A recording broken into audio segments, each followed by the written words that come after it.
Rich dad, poor dad. Having two dads offered me the choice of contrasting points of view. One of a rich man and one of a poor man. I had two fathers, a rich one and a poor one. One was highly educated and intelligent. He had a PhD and completed 4 years of undergraduate work in less than 2 years. He then went on to Stanford University, the University of Chicago, and Northwestern University to do his advanced studies, all on full financial scholarships. The other father never finished the 8th grade. Both men were successful in their careers, working hard all their lives. Both earned substantial incomes. Yet one always struggled financially. The other would become one of the richest men in Hawaii. One died leaving tens of millions of dollars to his family, charities, and his church. The other left bills to be paid. Both men were strong, charismatic, and influential. Both men offered me advice, but they did not advise the same things. Both men believed strongly in education but did not recommend the same course of study. If I had had only one dad, I would have had to accept or reject his advice. Having two dads offered me the choice of contrasting points of view, one of a rich man and one of a poor man. Instead of simply accepting or rejecting one or the other, I found myself thinking more, comparing, and then choosing for myself. The problem was that the rich man was not rich yet, and the poor man was not yet poor. Both were just starting out on their careers, and both were struggling with money and families. But they had very different points of view about money. For example, one dad would say, "The love of money is the root of all evil." The other said, "The lack of money is the root of all evil." As a young boy, having two strong fathers both influencing me was difficult. I wanted to be a good son and listen, but the two fathers did not say the same things. The contrast in their points of view, particularly about money, was so extreme that I grew curious and intrigued. I began to start thinking for long periods of time about what each was saying. Much of my private time was spent reflecting, asking myself questions such as, "Why does he say that?" and then asking the same question of the other dad's statement. It would have been much easier to simply say, "Yeah, he's right. I agree with that." Or to simply reject the point of view by saying, "The old man doesn't know what he's talking about." Instead, having two dads whom I loved forced me to think and ultimately choose a way of thinking for myself. As a process, choosing for myself turned out to be much more valuable in the long run than simply accepting or rejecting a single point of view. One of the reasons the rich get richer, the poor get poorer, and the middle class struggles in debt is that the subject of money is taught at home, not in school. Most of us learn about money from our parents. So what can poor parents tell their child about money? They simply say, "Stay in school and study hard." The child may graduate with excellent grades, but with a poor person's financial programming and mindset. Sadly, money is not taught in schools. Schools focus on scholastic and professional skills, but not on financial skills.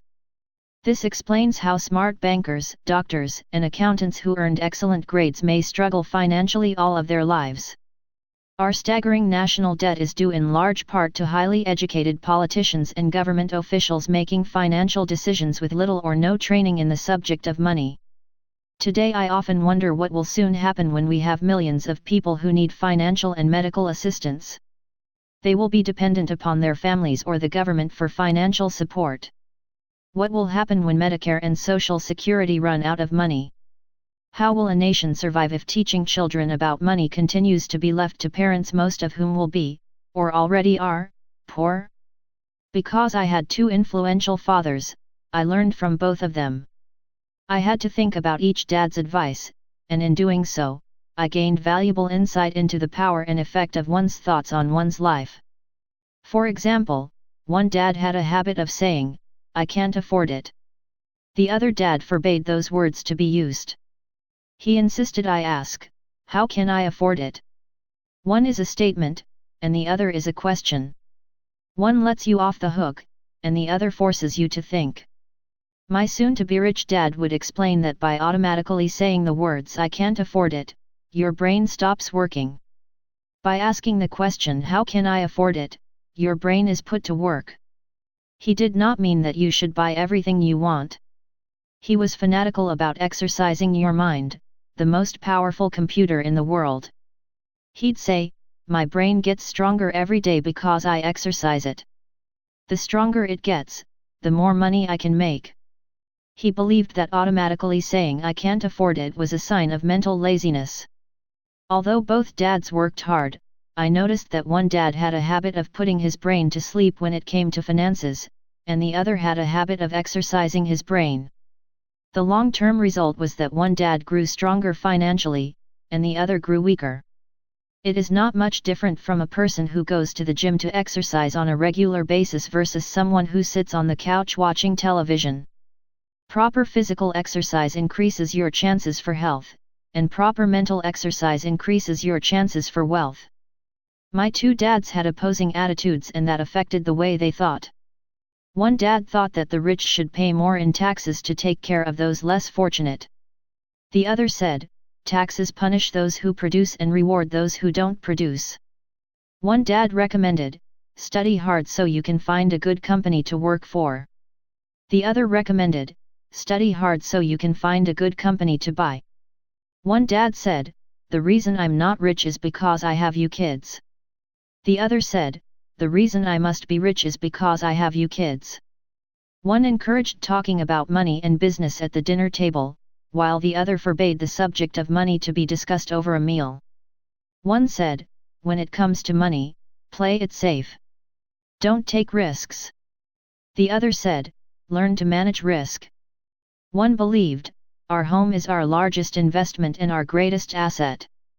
The other believed, my house is a liability, and if your house is your largest investment, you're in trouble. Both dads paid their bills on time, yet one paid his bills first while the other paid his bills last. One dad believed in a company or the government taking care of you and your needs. He was always concerned about pay raises, retirement plans, medical benefits, sick leave, vacation days, and other perks. He was impressed with two of his uncles who joined the military and earned a retirement and entitlement package for life after 20 years of active service. He loved the idea of medical benefits and PX privileges the military provided its retirees. He also loved the tenure system available through the university. The idea of job protection for life and job benefits seemed more important, at times, than the job. He would often say, I've worked hard for the government, and I'm entitled to these benefits. The other believed in total financial self-reliance. He spoke out against the entitlement mentality and how it created weak and financially needy people. He was emphatic about being financially competent. One dad struggled to save a few dollars. The other created investments. One dad taught me how to write an impressive resume so I could find a good job. The other taught me how to write strong business and financial plans so I could create jobs. Being a product of two strong dads allowed me the luxury of observing the effects different thoughts have on one's life. I noticed that people really do shape their lives through their thoughts. For example, my poor dad always said, I'll never be rich. And that prophecy became reality. My rich dad, on the other hand, always referred to himself as rich. He would say things like, I'm a rich man, and rich people don't do this. Even when he was flat broke after a major financial setback, he continued to refer to himself as a rich man. He would cover himself by saying, there is a difference between being poor and being broke. Broke is temporary. Poor is eternal. My poor dad would say, I'm not interested in money, or money doesn't matter. My rich dad always said, money is power. The power of our thoughts may never be measured or appreciated, but it became obvious to me as a young boy that it was important to be aware of my thoughts and how I expressed myself. I noticed that my poor dad was poor, not because of the amount of money he earned, which was significant, but because of his thoughts and actions. As a young boy having two fathers, I became acutely aware of being careful about which thoughts I chose to adopt as my own. Should I listen to my rich dad or to my poor dad? Although both men had tremendous respect for education and learning, they disagreed about what they thought was important to learn. One wanted me to study hard, earn a degree, and get a good job to earn money. He wanted me to study to become a professional, an attorney or an accountant, and to go to business school for my MBA. The other encouraged me to study to be rich, to understand how money works, and to learn how to have it work for me. "I don't work for money," were words he would repeat over and over. "Money works for me." At the age of 9, I decided to listen to and learn from my rich dad about money. In doing so, I chose not to listen to my poor dad, even though he was the one with all the college degrees. A lesson from Robert Frost. Robert Frost is my favorite poet. Although I love many of his poems, my favorite is The Road Not Taken. I use its lesson almost daily. The road not taken. Two roads diverged in a yellow wood, and sorry I could not travel both and be one traveler. Long I stood, and looked down one as far as I could to where it bent in the undergrowth, then took the other, as just as fair, and having perhaps the better claim, because it was grassy and wanted wear, though as for that the passing there had worn them really about the same, and both that morning equally lay in leaves no step had trodden black. Oh, I kept the first for another day. Yet knowing how way leads on to way, I doubted if I should ever come back. I shall be telling this with a sigh somewhere ages and ages hence. Two roads diverged in a wood, and I took the one less travelled by. And that has made all the difference. Over the years, I have often reflected upon Robert Frost's poem. Choosing not to listen to my highly educated dad's advice and attitude about money was a painful decision, but it was a decision that shaped the rest of my life. Once I made up my mind about whom to listen to, my education about money began. My rich dad taught me over a period of 30 years until I was 39 years old. He stopped once he realized that I knew and fully understood what he had been trying to drum into my often thick skull. Money is one form of power. But what is more powerful is financial education. Money comes and goes, but if you have the education about how money works, you gain power over it and can begin building wealth. The reason positive thinking alone does not work is because most people went to school and never learned how money works, so they spend their lives working for money. Because I was only 9 years old when I started, the lessons my rich dad taught me were simple. And when it was all said and done, there were only 6 main lessons, repeated over 30 years. This book is about those 6 lessons, put as simply as possible, just as simply as my rich dad put forth those lessons to me. The lessons are meant not to be answers, but guideposts that will assist you and your children to grow wealthier no matter what happens in a world of increasing change and uncertainty. Chapter 1. Lesson 1, The Rich Don't work for money. The poor and the middle class work for money. The rich have money work for them. Dad, can you tell me how to get rich? My dad put down the evening paper. Why do you want to get rich, son? Because today Jimmy's mom drove up in their new Cadillac, and they were going to their beach house for the weekend. He took 3 of his friends, but Mike and I weren't invited. They told us we weren't invited because we were poor kids. They did? My dad asked incredulously. Yeah, they did, I replied in a hurt tone. My dad silently shook his head, pushed his glasses up the bridge of his nose, and went back to reading the paper. I stood waiting for an answer. The year was 1956. I was 9 years old. By some twist of fate, I attended the same public school where the rich people sent their kids. We were primarily a sugar plantation town. The managers of the plantation and the other affluent people, such as doctors, business owners, and bankers, sent their children to this elementary school. After grade 6, their children were generally sent off to private schools. Because my family lived on one side of the street, I went to this school. Had I lived on the other side of the street, I would have gone to a different school with kids from families more like mine. After grade 6, these kids and I would go on to the public intermediate and high school. There was no private school for them or for me. My dad finally put down the paper. I could tell he was thinking. Well, son, he began slowly. If you want to be rich, you have to learn to make money. How do I make money? I asked. Well, use your head, son, he said, smiling. Even then I knew that really meant, that's all I'm going to tell you, or I don't know the answer, so don't embarrass me. A partnership is formed. The next morning, I told my best friend, Mike, what my dad had said. As best as I could tell, Mike and I were the only poor kids in this school. Mike was also in this school by a twist of fate. Someone had drawn a jog in the line for the school district, and we wound up in school with the rich kids. We weren't really poor, but we felt as if we were because all the other boys had new baseball gloves, new bicycles, new everything. Mom and Dad provided us with the basics, like food, shelter, and clothes. But that was about it. My dad used to say, if you want something, work for it. We wanted things, but there was not much work available for 9-year-old boys. So what do we do to make money? Mike asked. I don't know, I said. But do you want to be my partner? He agreed, and so on that Saturday morning, Mike became my first business partner. We spent all morning coming up with ideas on how to make money. Occasionally we talked about all the cool guys at Jimmy's beach house having fun. It hurt a little, but that hurt was good, because it inspired us to keep thinking of a way to make money. Finally, that afternoon, a bolt of lightning struck.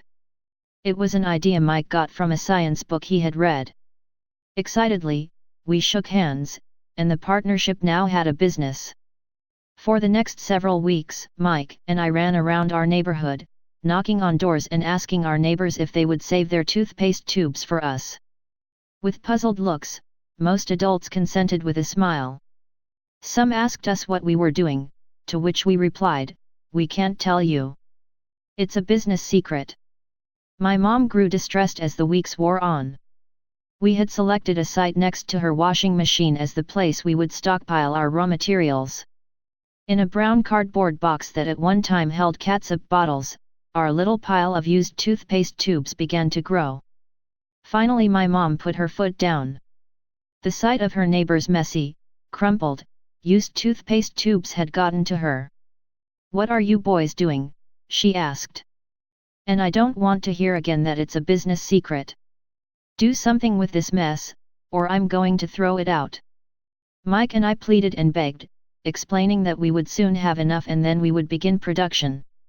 We informed her that we were waiting on a couple of neighbors to finish their toothpaste so we could have their tubes. Mom granted us a 1-week extension. The date to begin production was moved up, and the pressure was on. My first partnership was already being threatened with an eviction notice by my own mom.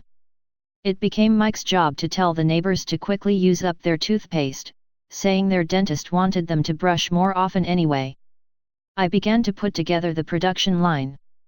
One day my dad drove up with a friend to see 2 9-year-old boys in the driveway with a production line operating at full speed. There was fine white powder everywhere. On a long table were small milk cartons from school, and our family's hibachi grill was glowing with red-hot coals at maximum heat. Dad walked up cautiously, having to park the car at the base of the driveway since the production line blocked the carport. As he and his friend got closer, they saw a steel pot sitting on top of the coals in which the toothpaste tubes were being melted down. In those days, toothpaste did not come in plastic tubes. The tubes were made of lead. So once the paint was burned off, the tubes were dropped in the small steel pot. They melted until they became liquid, and with my mom's pot holders, we poured the lead through a small hole in the top of the milk cartons.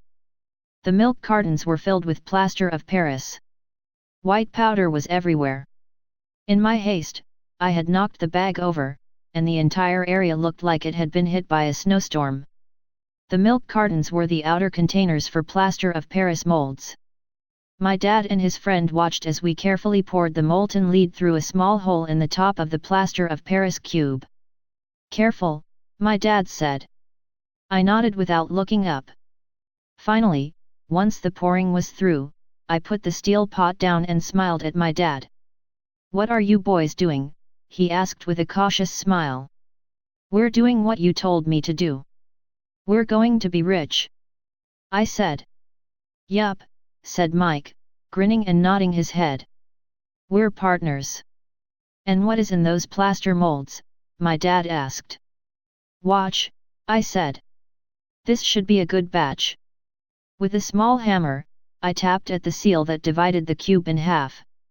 Cautiously, I pulled up the top half of the plaster mold and a lead nickel fell out. "Oh, no," my dad exclaimed. "You're casting nickels out of lead." "That's right," Mike said. "We're doing as you told us to do. We're making money." My dad's friend turned and burst into laughter. My dad smiled and shook his head. Along with a fire and a box of spent toothpaste tubes, in front of him were two little boys covered with white dust smiling from ear to ear. He asked us to put everything down and sit with him on the front step of our house. With a smile, he gently explained what the word counterfeiting meant. Our dreams were dashed. "You mean this is illegal?" asked Mike in a quivering voice. "Let them go," my dad's friend said. "They might be developing a natural talent." My dad glared at him. "Yes, it is illegal," my dad said gently. "But you boys have shown great creativity and original thought. Keep going. I'm really proud of you." Disappointed, Mike and I sat in silence for about 20 minutes before we began cleaning up our mess. The business was over on opening day. Sweeping the powder up, I looked at Mike and said, "I guess Jimmy and his friends are right. We are poor." My father was just leaving as I said that. "Boys," he said. "You're only poor if you give up. The most important thing is that you did something. Most people only talk and dream of getting rich. You've done something. I'm very proud of the two of you. I will say it again, keep going. Don't quit." Mike and I stood there in silence. They were nice words, but we still did not know what to do. "So how come you're not rich, Dad?" I asked. "Because I chose to be a school teacher. School teachers really don't think about being rich. We just like to teach. I wish I could help you, but I really don't know how to make money." Mike and I turned and continued our cleanup. "I know," said my dad. "If you boys want to learn how to be rich, don't ask me. Talk to your dad, Mike." "My dad?" asked Mike with a scrunched up face. "Yeah, your dad," repeated my dad with a smile. "Your dad and I have the same banker, and he raves about your father. He's told me several times that your father is brilliant when it comes to making money." "My dad?" Mike asked again in disbelief. "Then how come we don't have a nice car and a nice house like the rich kids at school?" "A nice car and a nice house don't necessarily mean you're rich or you know how to make money," my dad replied. "Jimmy's dad works for the sugar plantation. He's not much different from me. He works for a company, and I work for the government. The company buys the car for him. The sugar company is in financial trouble, and Jimmy's dad may soon have nothing." "Your dad is different, Mike. He seems to be building an empire, and I suspect in a few years he will be a very rich man." With that, Mike and I got excited again. With new vigor, we began cleaning up the mess caused by our now defunct first business. As we were cleaning, we made plans for how and when to talk to Mike's dad. The problem was that Mike's dad worked long hours and often did not come home until late. His father owned warehouses, a construction company, a chain of stores, and 3 restaurants. It was the restaurants that kept him out late. Mike caught the bus home after we had finished cleaning up. He was going to talk to his dad when he got home that night and ask him if he would teach us how to become rich. Mike promised to call as soon as he had talked to his dad, even if it was late. The phone rang at 8:30 p.m. "Okay," I said. "Next Saturday." I put the phone down. Mike's dad had agreed to meet with us. On Saturday I caught the 7:30 a.m. bus to the poor side of town. The lessons begin. Mike and I met with his dad that morning at 8 o'clock. He was already busy, having been at work for more than an hour. His construction supervisor was just leaving in his pickup truck as I walked up to his simple, small, and tidy home. Mike met me at the door. "Dad's on the phone," and he said to wait on the back porch, Mike said as he opened the door. The old wooden floor creaked as I stepped across the threshold of the aging house. There was a cheap mat just inside the door. The mat was there to hide the years of wear from countless footsteps that the floor had supported. Although clean, it needed to be replaced. I felt claustrophobic as I entered the narrow living room that was filled with old musty overstuffed furniture that today would be collector's items. Sitting on the couch were two women, both a little older than my mom. Across from the women sat a man in workman's clothes. He wore khaki slacks and a khaki shirt, neatly pressed but without starch, and polished work boots. He was about 10 years older than my dad. They smiled as Mike and I walked past them toward the back porch. I smiled back shyly. "Who are those people?" I asked. "Oh, they work for my dad. The older man runs his warehouses, and the women are the managers of the restaurants.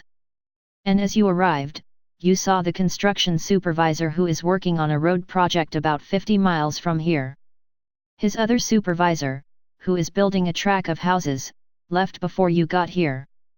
Does this go on all the time?" I asked. "Not always, but quite often," said Mike, smiling as he pulled up a chair to sit down next to me. "I asked my dad if he would teach us to make money," Mike said. "Oh, and what did he say to that?" I asked with cautious curiosity. "Well, he had a funny look on his face at first, and then he said he would make us an offer." "Oh," I said, rocking my chair back against the wall. I sat there perched on two rear legs of the chair. Mike did the same thing. "Do you know what the offer is?" I asked. "No, but we'll soon find out." Suddenly, Mike's dad burst through the rickety screen door and onto the porch. Mike and I jumped to our feet, not out of respect, but because we were startled. "Ready, boys?" he asked as he pulled up a chair to sit down with us. We nodded our heads as we pulled our chairs away from the wall to sit in front of him. He was a big man, about 6 feet tall and 200 pounds. My dad was taller, about the same weight, and 5 years older than Mike's dad. They sort of looked alike, though not of the same ethnic makeup. Maybe their energy was similar. "Mike says you want to learn to make money? Is that correct, Robert?" I nodded my head quickly, but with a little trepidation. He had a lot of power behind his words and smile. "Okay, here's my offer. I'll teach you, but I won't do it classroom style. You work for me, I'll teach you. You don't work for me, I won't teach you. I can teach you faster if you work, and I'm wasting my time if you just want to sit and listen like you do in school. That's my offer. Take it or leave it." "Ah, may I ask a question first?" I asked. "No. Take it or leave it.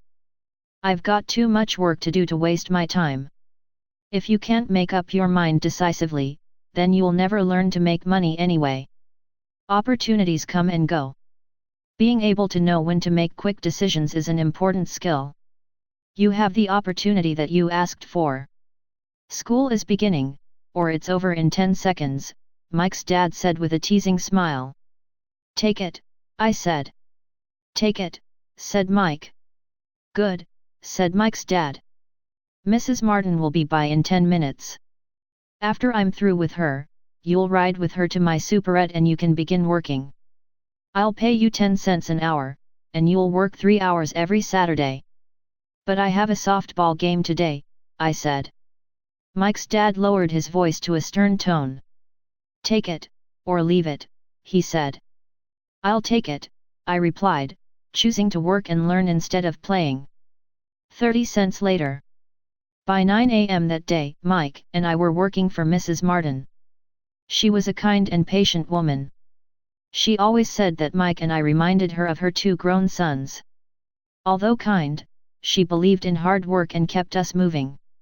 We spent 3 hours taking canned goods off the shelves, brushing each can with a feather duster to get the dust off, and then restacking them neatly. It was excruciatingly boring work. Mike's dad, whom I call my rich dad, owned 9 of these little superettes, each with a large parking lot. They were the early version of the 7-Eleven convenience stores, little neighborhood grocery stores where people bought items such as milk, bread, butter, and cigarettes. The problem was that this was Hawaii before air conditioning was widely used, and the stores could not close their doors because of the heat. On 2 sides of the store, the doors had to be wide open to the road and parking lot. Every time a car drove by or pulled into the parking lot, dust would swirl and settle in the store. We knew we had a job as long as there was no air conditioning. For 3 weeks, Mike and I reported to Mrs. Martin and worked our 3 hours. By noon, our work was over, and she dropped 3 little dimes in each of our hands. Now, even at the age of 9 in the mid-1950s, 30 cents was not too exciting. Comic books cost 10 cents back then, so I usually spent my money on comic books and went home. By Wednesday of the 4th week, I was ready to quit. I had agreed to work only because I wanted to learn to make money from Mike's dad, and now I was a slave for 10 cents an hour. On top of that, I had not seen Mike's dad since that first Saturday. "I'm quitting," I told Mike at lunchtime. School was boring, and now I did not even have my Saturdays to look forward to. But it was the 30 cents that really got to me. This time Mike smiled. "What are you laughing at?" I asked with anger and frustration. "Dad said this would happen. He said to meet with him when you were ready to quit." "What?" I said indignantly. "He's been waiting for me to get fed up." "Sort of," Mike said. "Dad's kind of different. He doesn't teach like your dad. Your mom and dad lecture a lot. My dad is quiet and a man of few words. You just wait till this Saturday. I'll tell him you're ready." "You mean I've been set up?" "No, not really, but maybe. Dad will explain on Saturday." Waiting in line on Saturday. I was ready to face Mike's dad. Even my real dad was angry with him. My real dad, the one I call the poor one, thought that my rich dad was violating child labor laws and should be investigated. My educated, poor dad told me to demand what I deserve, at least 25 cents an hour. My poor dad told me that if I did not get a raise, I was to quit immediately. "You don't need that damned job anyway," said my poor dad with indignation. At 8 o'clock Saturday morning, I walked through the door of Mike's house when Mike's dad opened it. "Take a seat and wait in line," he said as I entered. He turned and disappeared into his little office next to a bedroom. I looked around the room and didn't see Mike anywhere. Feeling awkward, I cautiously sat down next to the same 2 women who were there 4 weeks earlier. They smiled and slid down the couch to make room for me. 45 minutes went by, and I was steaming. The 2 women had met with him and left 30 minutes earlier. An older gentleman was in there for 20 minutes and was also gone.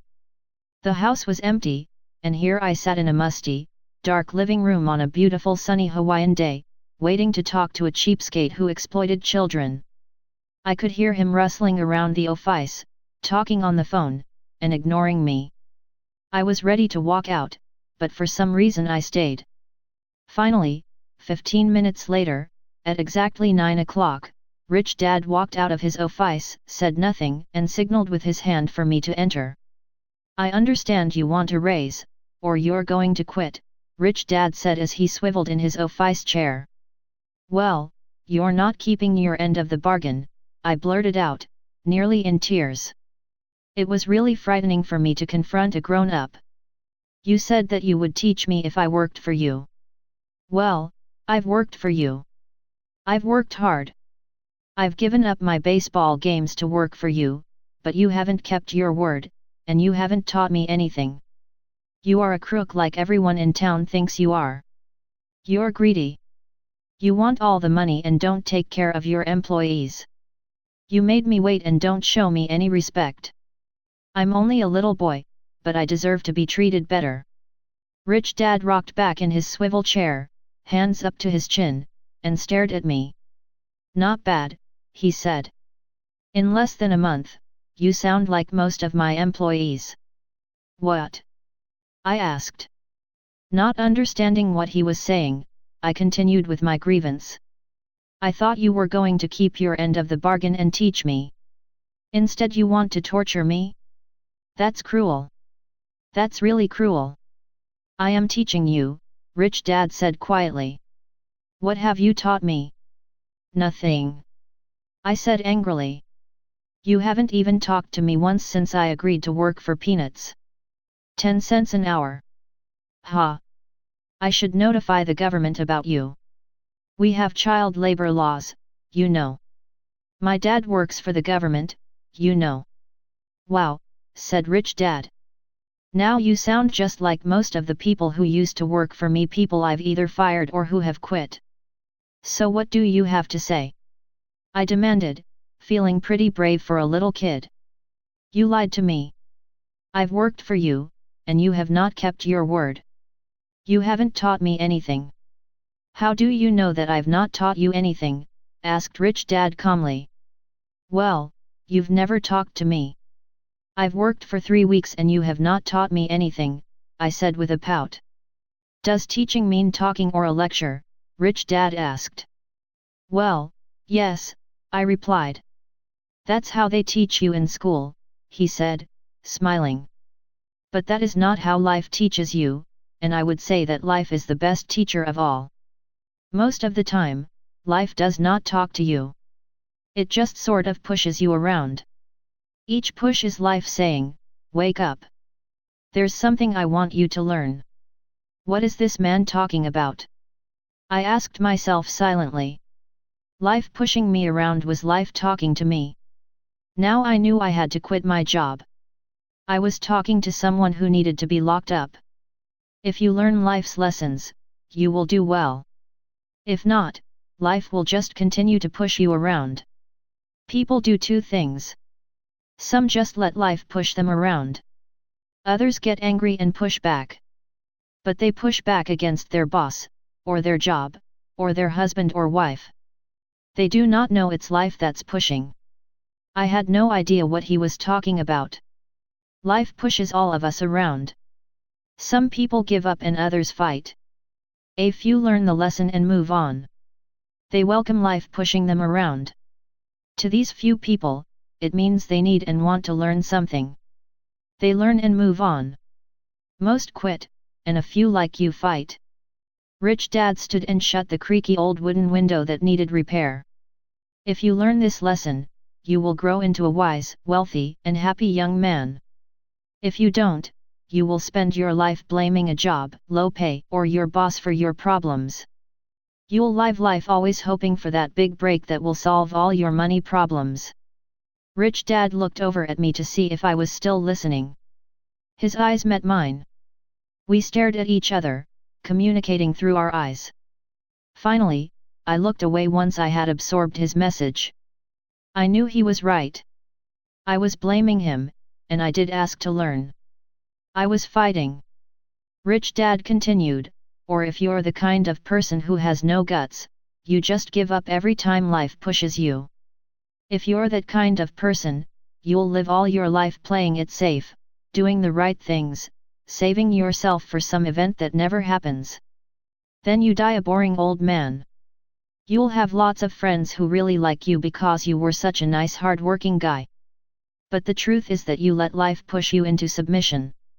Deep down you were terrified of taking risks.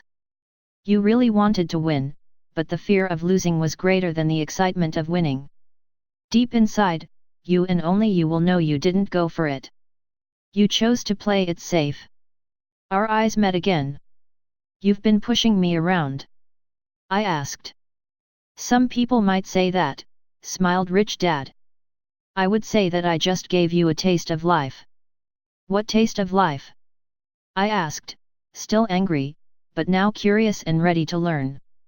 You boys are the first people who have ever asked me to teach them how to make money. I have more than 150 employees, and not one of them has asked me what I know about money. They ask me for a job and a paycheck, but never to teach them about money. So most will spend the best years of their lives working for money, not really understanding what it is they are working for. I sat there listening intently.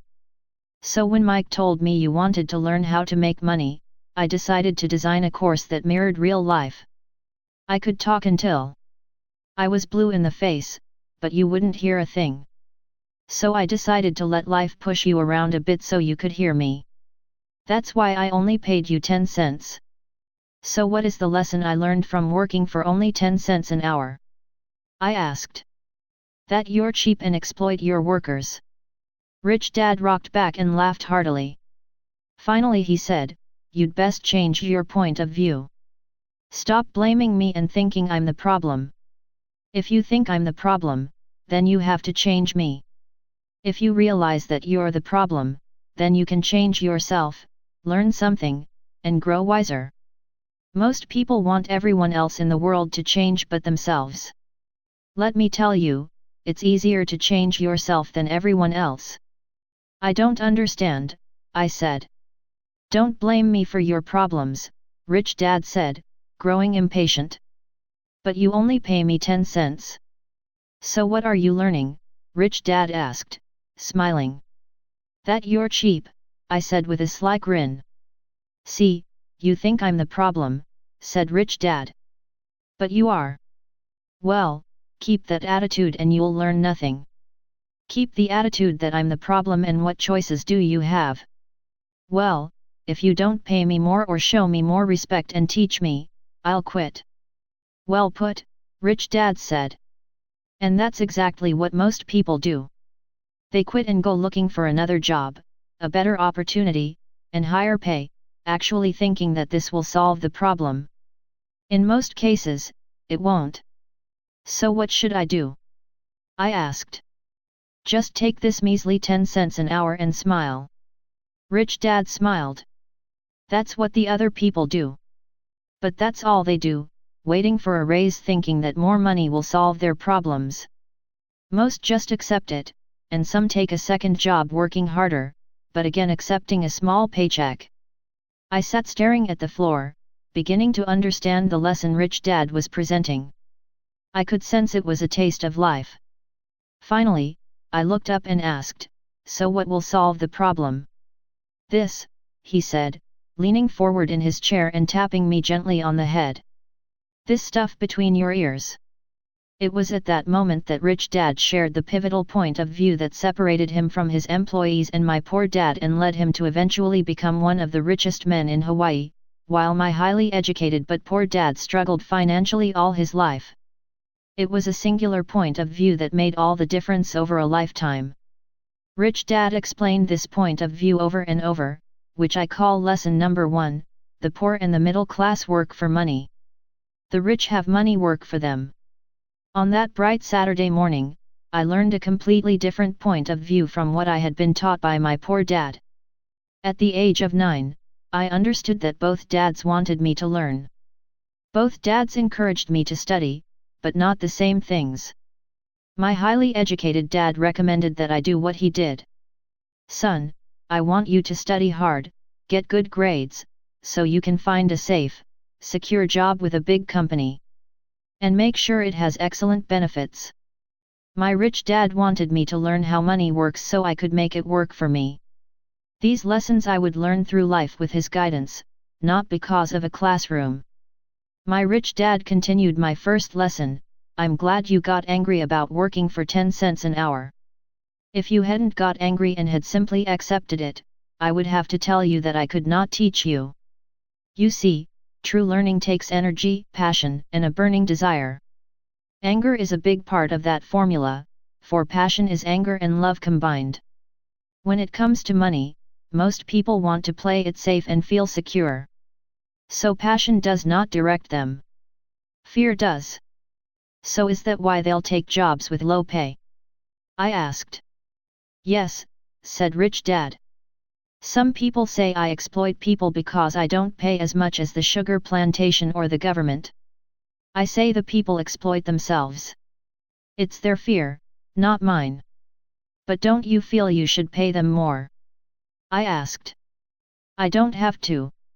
And besides, more money will not solve their problems. Just look at your dad. He makes a lot of money, and he still can't pay his bills.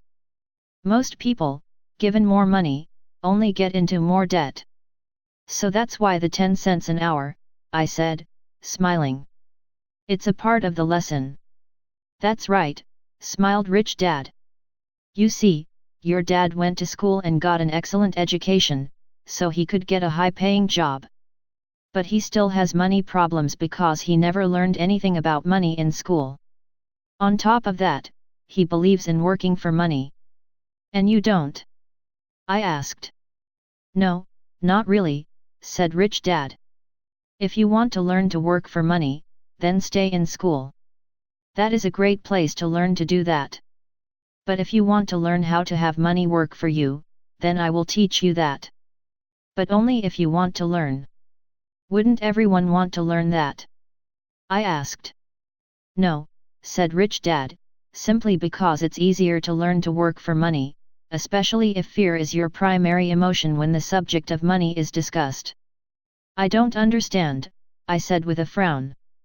Don't worry about that for now.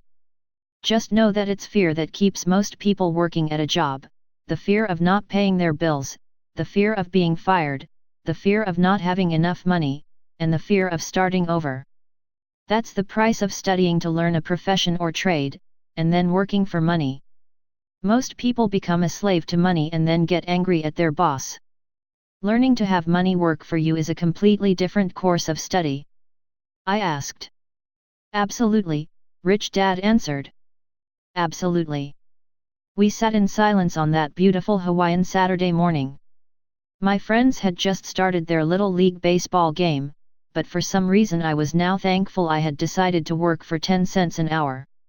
I sensed that I was about to learn something my friends wouldn't learn in school. Ready to learn? Asked Rich Dad. Absolutely, I said with a grin. I have kept my promise. I've been teaching you from afar, my Rich Dad said. At 9 years old, you've gotten a taste of what it feels like to work for money. Just multiply your last month by 50 years and you will have an idea of what most people spend their life doing. I don't understand, I said. How did you feel waiting in line to see me, once to get hired and once to ask for more money? Terrible, I said. If you choose to work for money, that is what life will be like, said Rich Dad. And how did you feel when Mrs. Martin dropped 3 dimes in your hand for 3 hours of work? I felt like it wasn't enough. It seemed like nothing. I was disappointed, I said. And that is how most employees feel when they look at their paychecks, especially after all the tax and other deductions are taken out. At least you got 100%. You mean most workers don't get paid everything? I asked with amazement. Heavens no, said Rich Dad. The government always takes its share first. How do they do that? I asked. Taxes, said Rich Dad. You're taxed when you earn. You're taxed when you spend. You're taxed when you save. You're taxed when you die. Why do people let the government do that to them? The rich don't, said Rich Dad with a smile. The poor and the middle class do. I'll bet you that I earn more than your dad, yet he pays more in taxes.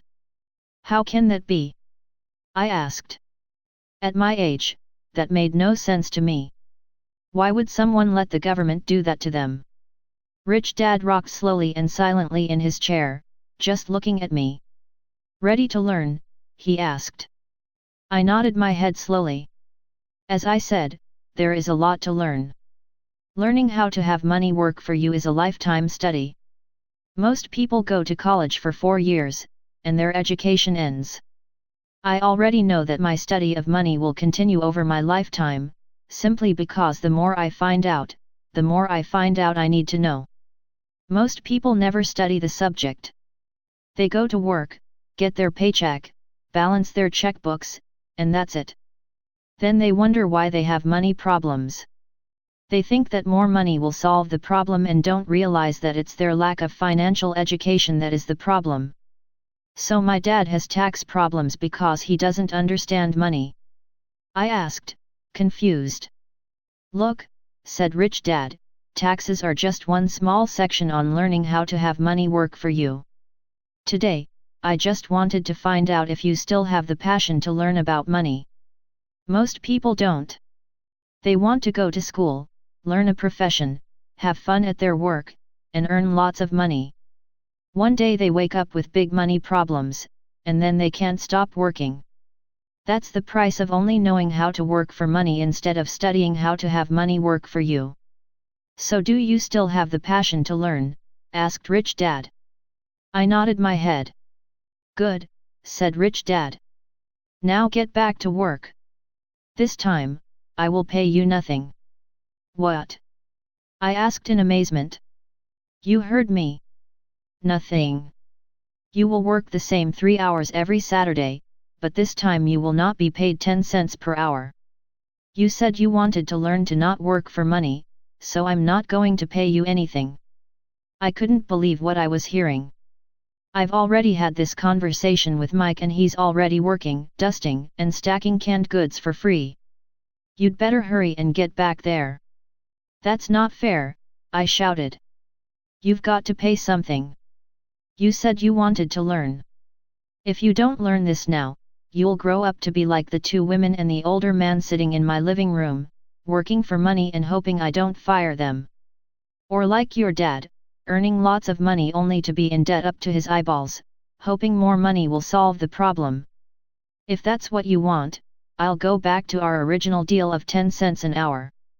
Or you can do what most adults do, complain that there is not enough pay, quit, and go looking for another job. But what do? I asked. Rich Dad tapped me on the head. Use this, he said. If you use it well, you will soon thank me for giving you an opportunity and you will grow into a rich man. I stood there, still not believing what a raw deal I was handed. I came to ask for a raise, and somehow I was instead working for nothing. Rich Dad tapped me on the head again and said, use this. Now get out of here and get back to work. Lesson number 1, the rich don't work for money. I didn't tell my poor dad I wasn't being paid. He wouldn't have understood, and I didn't want to try to explain something I didn't understand myself. For 3 more weeks, Mike and I worked 3 hours every Saturday for nothing. The work didn't bother me, and the routine got easier, but it was the missed baseball games and not being able to afford to buy a few comic books that got to me. Rich Dad stopped by at noon on the 3rd week. We heard his truck pull up in the parking lot and sputter when the engine was turned off. He entered the store and greeted Mrs. Martin with a hug. After finding out how things were going in the store, he reached into the ice cream freezer, pulled out 2 bars, paid for them, and signaled to Mike and me. Let's go for a walk, boys. We crossed the street, dodging a few cars, and walked across a large grassy field where a few adults were playing softball. Sitting down at a lone picnic table, he handed Mike and me the treats. How's it going, boys? Okay, Mike said. I nodded in agreement. Learn anything yet? Rich Dad asked. Mike and I looked at each other, shrugged our shoulders, and shook our heads in unison. Avoiding one of life's biggest traps. Well, you boys had better start thinking. You're staring at one of life's biggest lessons. If you learn it, you'll enjoy a life of great freedom and security. If you don't, you'll wind up like Mrs. Martin and most of the people playing softball in this park. They work very hard for little money, clinging to the illusion of job security and looking forward to a 3-week vacation each year and maybe a skimpy pension after 45 years of service. If that excites you, I'll give you a raise to 25 cents an hour. But these are good hard-working people. Are you making fun of them? I demanded. A smile came over Rich Dad's face. Mrs. Martin is like a mother to me. I would never be that cruel. I may sound unkind because I'm doing my best to point something out to the two of you. I want to expand your point of view so you can see something most people never have the benefit of seeing because their vision is too narrow. Most people never see the trap they are in. Mike and I sat there, uncertain of his message. He sounded cruel, yet we could sense he was trying to drive home a point. With a smile, Rich Dad said, "Doesn't that 25 cents an hour sound good?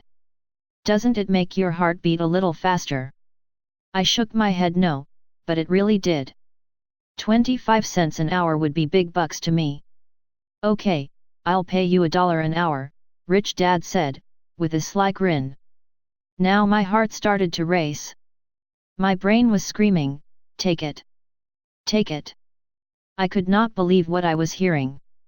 Still, I said nothing. "Okay, $2 an hour." My little brain and heart nearly exploded.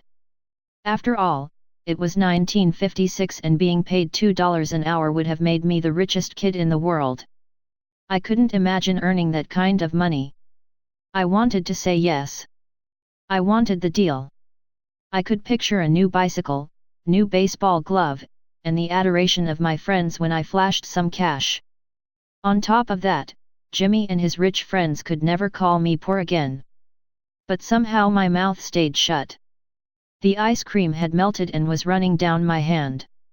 Rich Dad was looking at two boys staring back at him, eyes wide open and brains empty. He was testing us, and he knew there was a part of our emotions that wanted to take the deal. He understood that every person has a weak and needy part of their soul that can be bought, and he knew that every individual also had a part of their soul that was resilient and could never be bought. It was only a question of which one was stronger. "Okay, $5 an hour." Suddenly I was silent. Something had changed. The offer was too big and ridiculous. Not many grown UPS in 1956 made more than that, but quickly my temptation disappeared, and calm set in. Slowly, I turned to my left to look at Mike. He looked back at me. The part of my soul that was weak and needy was silenced. The part of me that had no price took over. I knew Mike had gotten to that point too. "Good," Rich Dad said softly. "Most people have a price. And they have a price because of human emotions named fear and greed. First, the fear of being without money motivates us to work hard, and then once we get that paycheck, greed or desire starts us thinking about all the wonderful things money can buy. The pattern is then set." "What pattern?" I asked. "The pattern of get up, go to work, pay bills, get up, go to work, pay bills."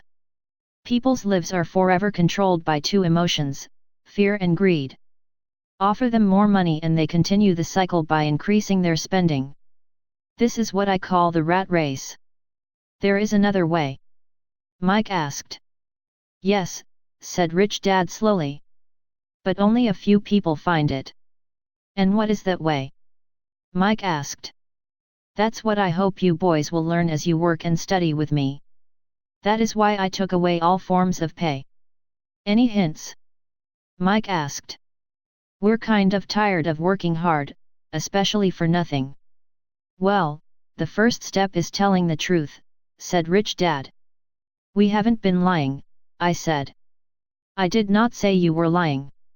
I said to tell the truth," Rich Dad retorted. "The truth about what?" I asked. "How you're feeling," Rich Dad said. "You don't have to say it to anyone else. Just admit it to yourself."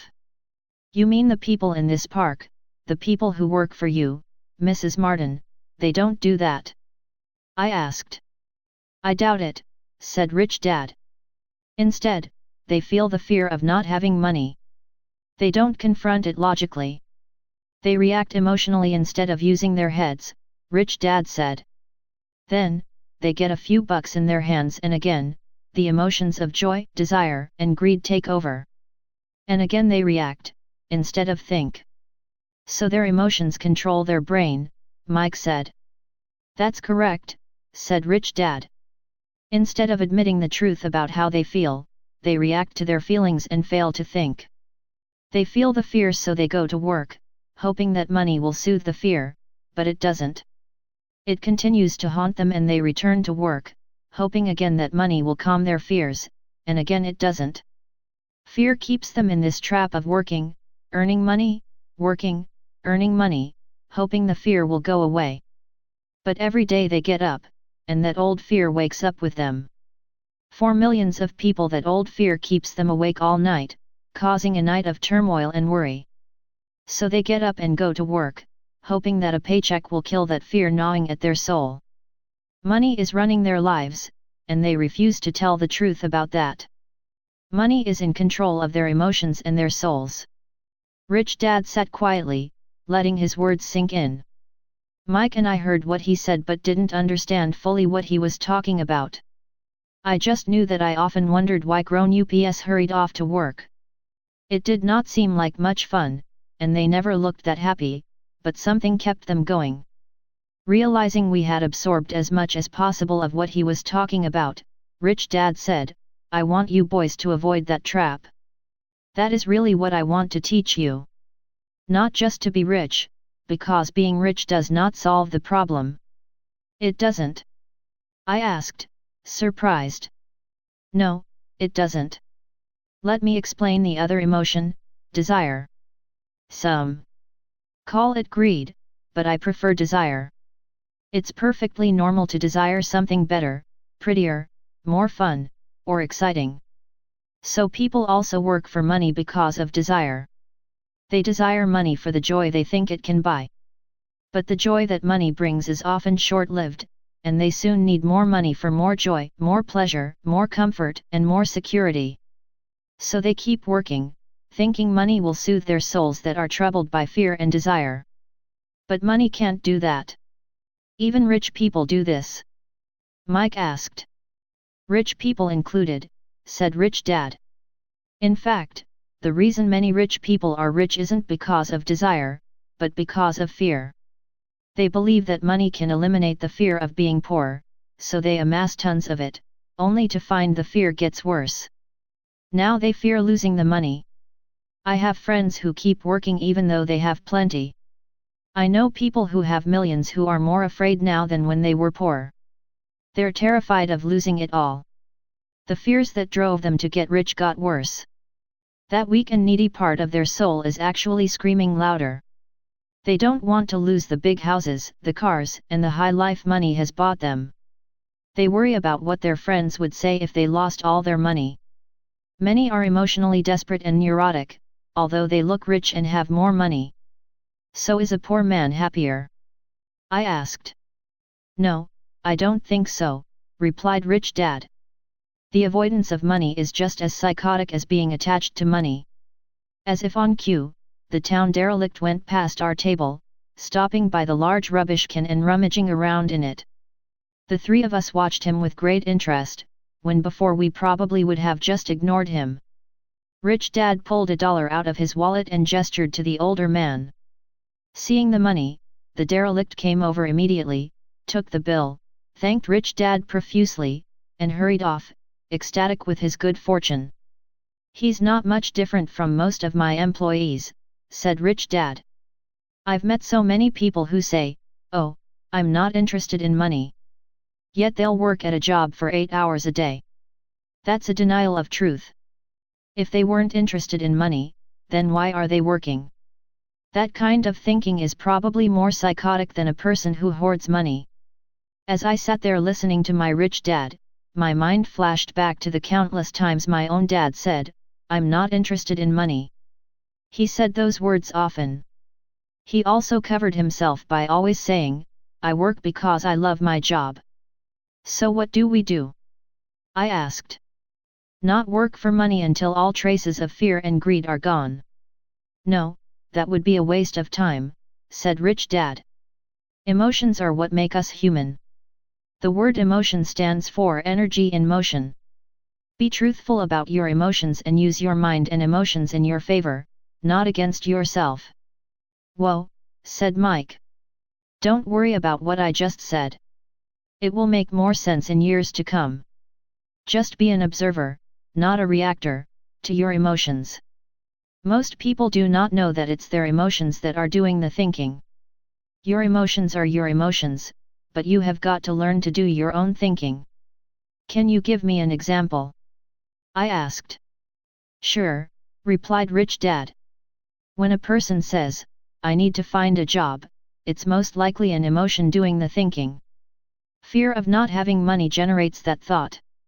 But people do need money if they have bills to pay, I said. Sure they do, smiled Rich Dad. All I'm saying is that it's fear that is all too often doing the thinking. I don't understand, said Mike. For example, said Rich Dad. If the fear of not having enough money arises, instead of immediately running out to get a job, they instead might ask themselves this question: will a job be the best solution to this fear over the long run? In my opinion, the answer is no. A job is really a short-term solution to a long-term problem. But my dad is always saying, stay in school and get good grades, so you can find a safe, secure job, I interjected, somewhat confused. Yes, I understand he says that, said Rich Dad, smiling. Most people recommend that, and it's a good path for most people. But people make that recommendation primarily out of fear. You mean my dad says that because he's afraid? Yes, said Rich Dad. He's terrified that you won't earn enough money and won't fit into society. Don't get me wrong. He loves you and wants the best for you. I too believe an education and a job are important, but it won't handle the fear.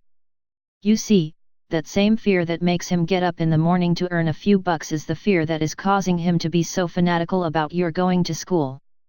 So what do you recommend? I asked. I want to teach you to master the power of money, instead of being afraid of it. They don't teach that in school and, if you don't learn it, you become a slave to money. It was finally making sense. He wanted us to widen our views and to see what the Mrs. Martins of this world couldn't see. He used examples that sounded cruel at the time, but I've never forgotten them. My vision widened that day, and I began to see the trap that lay ahead for most people. You see, we're all employees ultimately. We just work at different levels, said Rich Dad. I just want you boys to have a chance to avoid the trap caused by those two emotions, fear and desire. Use them in your favor, not against you. That's what I want to teach you. I'm not interested in just teaching you to make a pile of money. That won't handle the fear or desire. If you don't first handle fear and desire, and you get rich, you'll only be a highly paid slave. So how do we avoid the trap? I asked. The main cause of poverty or financial struggle is fear and ignorance, not the economy or the government or the rich. It's self-inflicted fear and ignorance that keep people trapped. So you boys go to school and get your college degrees, and I'll teach you how to stay out of the trap. The pieces of the puzzle were appearing. My highly educated dad had a great education and a great career, but school never told him how to handle money or his fear of it. It became clear that I could learn different and important things from two fathers. So you've been talking about the fear of not having money. How does the desire for money affect our thinking? Mike asked. How did you feel when I tempted you with a pay raise? Did you notice your desires rising? We nodded our heads. By not giving in to your emotions, you were able to delay your reactions and think. That is important. We will always have emotions of fear and greed. From here on in, it's imperative for you to use those emotions to your advantage, and for the long term to not let your emotions control your thinking. Most people use fear and greed against themselves. That's the start of ignorance. Most people live their lives chasing paychecks, pay raises and job security because of the emotions of desire and fear, not really questioning where those emotion-driven thoughts are leading them. It's just like the picture of a donkey dragging a cart with its owner dangling a carrot just in front of its nose. The donkey's owner may be going where he wants to, but the donkey is chasing an illusion. Tomorrow there will only be another carrot for the donkey. You mean the moment I picture a new baseball glove, candy, and toys, that's like a carrot to a donkey? Mike asked. Yes, and as you get older, your toys get more expensive: a new car, a boat, and a big house to impress your friends, said Rich Dad with a smile. Fear pushes you out the door, and desire calls to you. That's the trap. So what's the answer? Mike asked. What intensifies fear and desire is ignorance. That is why rich people with lots of money often have more fear the richer they get. Money is the carrot, the illusion. If the donkey could see the whole picture, it might rethink its choice to chase the carrot. Rich Dad went on to explain that a human's life is a struggle between ignorance and illumination. He explained that once a person stops searching for information and self-knowledge, ignorance sets in. That struggle is a moment-to-moment decision to learn to open or close one's mind. Look, school is very important. You go to school to learn a skill or profession to become a contributing member of society. Every culture needs teachers, doctors, mechanics, artists, cooks, businesspeople, police officers, firefighters, and soldiers. Schools train them so society can thrive and flourish, said Rich Dad. Unfortunately, for many people school is the end, not the beginning. There was a long silence. Rich Dad was smiling. I didn't comprehend everything he said that day. But as with most great teachers, his words continued to teach for years. I've been a little cruel today, said Rich Dad. But I want you to always remember this talk. I want you to always think of Mrs. Martin. And I want you always to remember that donkey. Never forget that fear and desire can lead you into life's biggest trap if you're not aware of them controlling your thinking. To spend your life living in fear, never exploring your dreams, is cruel. To work hard for money, thinking that it will buy you things that will make you happy is also cruel. To wake up in the middle of the night terrified about paying bills is a horrible way to live. To live a life dictated by the size of a paycheck is not really living a life. Thinking that a job makes you secure is lying to yourself. That's cruel, and that's the trap I want you to avoid. I've seen how money runs people's lives. Don't let that happen to you. Please don't let money run your life. A softball rolled under our table. Rich Dad picked it up and threw it back. So what does ignorance have to do with greed and fear? I asked. Because it is ignorance about money that causes so much greed and fear, said Rich Dad. Let me give you some examples. A doctor, wanting more money to better provide for his family, raises his fees. By raising his fees, it makes healthcare more expensive for everyone. It hurts the poor people the most, so they have worse health than those with money. Because the doctors raise their fees, the attorneys raise their fees. Because the attorneys' fees have gone up, school teachers want a raise, which raises our taxes, and on and on and on. Soon there will be such a horrifying gap between the rich and the poor that chaos will break out and another great civilization will collapse. History proves that great civilizations collapse when the gap between the haves and have-nots is too great. Sadly, America is on that same course because we haven't learned from history. We only memorize historical dates and names, not the lesson. Aren't prices supposed to go up? I asked. In an educated society with a well-run government, prices should actually come down. Of course, that is often only true in theory. Prices go up because of greed and fear caused by ignorance. If schools taught people about money, there would be more money and lower prices. But schools focus only on teaching people to work for money, not how to harness money's power. But don't we have business schools? Mike asked. And haven't you encouraged me to go for my MBA? Yes, said Rich Dad. But all too often business schools train employees to become sophisticated bean counters. Heaven forbid a bean counter takes over a business. All they do is look at the numbers, fire people, and kill the business. I know this because I hire bean counters. All they think about is cutting costs and raising prices, which cause more problems. Bean counting is important. I wish more people knew it, but it, too, is not the whole picture, added Rich Dad angrily. So is there an answer? Asked Mike. Yes, said Rich Dad. Learn to use your emotions to think, not think with your emotions. When you boys mastered your emotions by agreeing to work for free, I knew there was hope. When you again resisted your emotions when I tempted you with more money, you were again learning to think in spite of being emotionally charged. That's the first step. Why is that step so important? I asked. Well, that's up to you to find out. If you want to learn, I'll take you boys into the briar patch, a place almost everyone else avoids. If you go with me, you'll let go of the idea of working for money and instead learn to have money work for you. And what will we get if we go with you? What if we agree to learn from you? What will we get? I asked. The same thing Brer Rabbit got, said Rich Dad, referring to the classic children's story. Is there a briar patch? I asked. Yes, said Rich Dad. The briar patch is our fear and greed. Confronting fear, weaknesses, and neediness by choosing our own thoughts is the way out.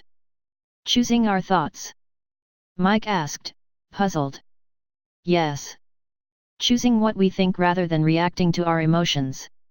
Instead of just getting up and going to work because not having the money to pay your bills is scaring you, ask yourself, is working harder at this the best solution to this problem? Most people are too afraid to rationally think things through and instead run out the door to a job they hate. The tar baby is in control. That's what I mean by choosing your thoughts. And how do we do that? Mike asked. That's what I will teach you. I'll teach you to have a choice of thoughts rather than a knee-jerk reaction, like gulping down your morning coffee and running out the door. Remember what I said before, a job is only a short-term solution to a long-term problem. Most people have only one problem in mind, and it's short-term. It's the bills at the end of the month. The tar baby.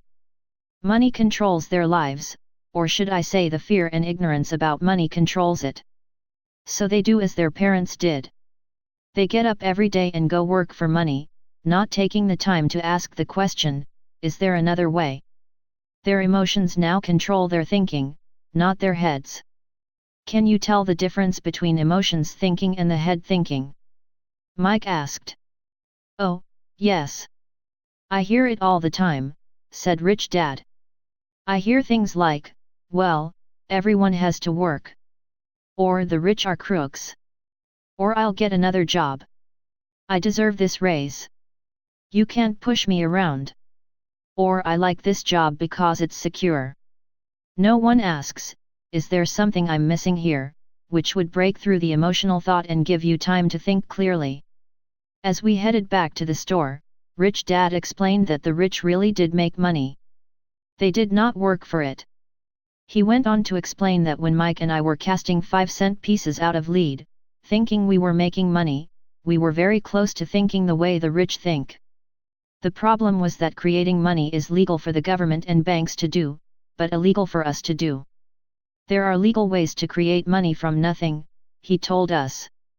Rich Dad went on to explain that the rich know that money is an illusion, truly like the carrot for the donkey.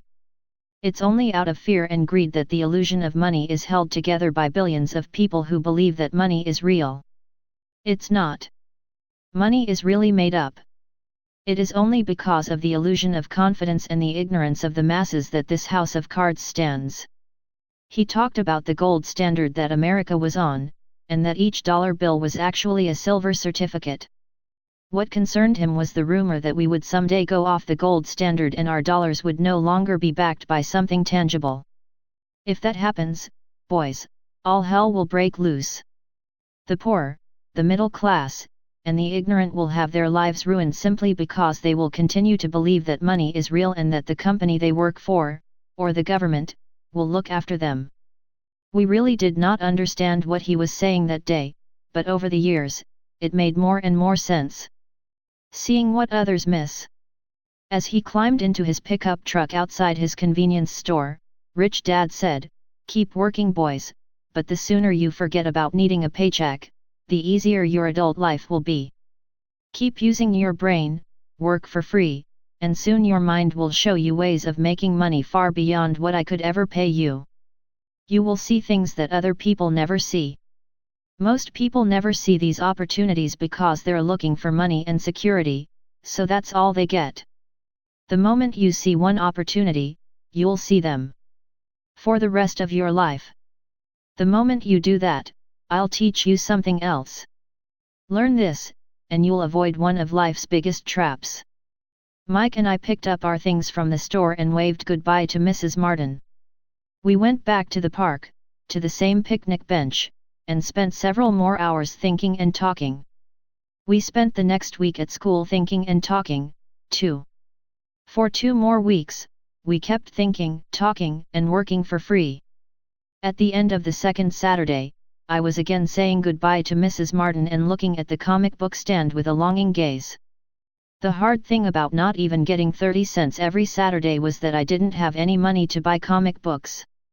Suddenly, as Mrs. Martin said goodbye to Mike and me, I saw her do something I'd never seen her do before. Mrs. Martin was cutting the front page of the comic book in half. She kept the top half of the comic book cover and threw the rest of the book into a large cardboard box. When I asked her what she did with the comic books, she said, "I throw them away. I give the top half of the cover back to the comic book distributor for credit when he brings in the new comics. He's coming in an hour." Mike and I waited for an hour. Soon the distributor arrived, and I asked him if we could have the comic books. To my delight, he said, "You can have them if you work for this store and do not resell them. Remember our old business partnership?" Well, Mike and I revived it. Using a spare room in Mike's basement, we began piling hundreds of comic books in that room. Soon our comic book library was open to the public. We hired Mike's younger sister, who loved to study, to be head librarian. She charged each child 10 cents admission to the library, which was open from 2:30 p.m. to 4:30 p.m. every day after school. The customers, the children of the neighborhood, could read as many comics as they wanted in 2 hours. It was a bargain for them since a comic cost 10 cents each, and they could read 5 or 6 in 2 hours. Mike's sister would check the kids as they left to make sure they weren't borrowing any comic books. She also kept the books, logging in how many kids showed up each day, who they were, and any comments they might have. Mike and I averaged $9.50 per week over a 3-month period. We paid his sister $1 a week and allowed her to read the comics for free, which she rarely did since she was always studying. Mike and I kept our agreement by working in the store every Saturday and collecting all the comic books from the different stores. We kept our agreement to the distributor by not selling any comic books. We burned them once they got too tattered. We tried opening a branch office, but we could never quite find someone as trustworthy and dedicated as Mike's sister. At an early age, we found out how hard it was to find good staff. 3 months after the library first opened, a fight broke out in the room. Some bullies from another neighborhood pushed their way in, and Mike's dad suggested we shut down the business. So our comic book business shut down, and we stopped working on Saturdays at the convenience store. But Rich Dad was excited because he had new things he wanted to teach us. He was happy because we had learned our first lesson so well. We learned to make money work for us. By not getting paid for our work at the store, we were forced to use our imaginations to identify an opportunity to make money. By starting our own business, the comic book library, we were in control of our own finances, not dependent on an employer. The best part was that our business generated money for us, even when we weren't physically there. Our money worked for us. Instead of paying us money, Rich Dad had given us so much more. Chapter 2. Lesson 2, Why Teach? Financial Literacy. It's not how much money you make. It's how much money you keep. In 1990, Mike took over his father's empire and is, in fact, doing a better job than his dad did. We see each other once or twice a year on the golf course. He and his wife are wealthier than you could imagine. Rich Dad's empire is in great hands, and Mike is now grooming his son to take his place, as his dad had groomed us. In 1994, I retired at the age of 47, and my wife Kim was 37. Retirement does not mean not working. For us, it means that, barring unforeseen cataclysmic changes, we can work or not work, and our wealth grows automatically, staying ahead of inflation. Our assets are large enough to grow by themselves. It's like planting a tree. You water it for years, and then one day it doesn't need you anymore. Its roots are implanted deep enough. Then the tree provides shade for your enjoyment. Mike chose to run the empire, and I chose to retire. Whenever I speak to groups of people, they often ask what I would recommend that they do. How do I get started? Is there a book you would recommend? What should I do to prepare my children? What is your secret to success? How do I make millions? Whenever I hear one of these questions, I'm reminded of the following story. The richest businessmen. In 1923, a group of our greatest leaders and richest businessmen held a meeting at the Edgewater Beach Hotel in Chicago. Among them were Charles Schwab, head of the largest independent steel company, Samuel Insull, president of the world's largest utility, Howard Hobson, head of the largest gas company, Ivor Kreuger, president of International Matchco, one of the world's largest companies at that time, Leon Fraser, president of the Bank of International Settlements, Richard Whitney, president of the New York Stock Exchange, Arthur Cotton and Jesse Livermore, two of the biggest stock speculators, and Albert Fall, a member of President Harding's cabinet. 25 years later, 9 of these titans ended their lives as follows. Schwab died penniless after living for 5 years on borrowed money. Insull died broke in a foreign land, and Kreuger and Cotton also died broke. Hobson went insane. Whitney and Albert Fall were released from prison, and Fraser and Livermore committed suicide. I doubt if anyone can say what really happened to these men. If you look at the date, 1923, it was just before the 1929 market crash and the Great Depression, which I suspect had a great impact on these men and their lives. The point is this: today we live in times of greater and faster change than these men did. I suspect there will be many booms and busts in the coming years that will parallel the ups and downs these men faced. I am concerned that too many people are too focused on money and not on their greatest wealth, their education. If people are prepared to be flexible, keep an open mind and learn, they will grow richer and richer despite tough changes. If they think money will solve problems, they will have a rough ride.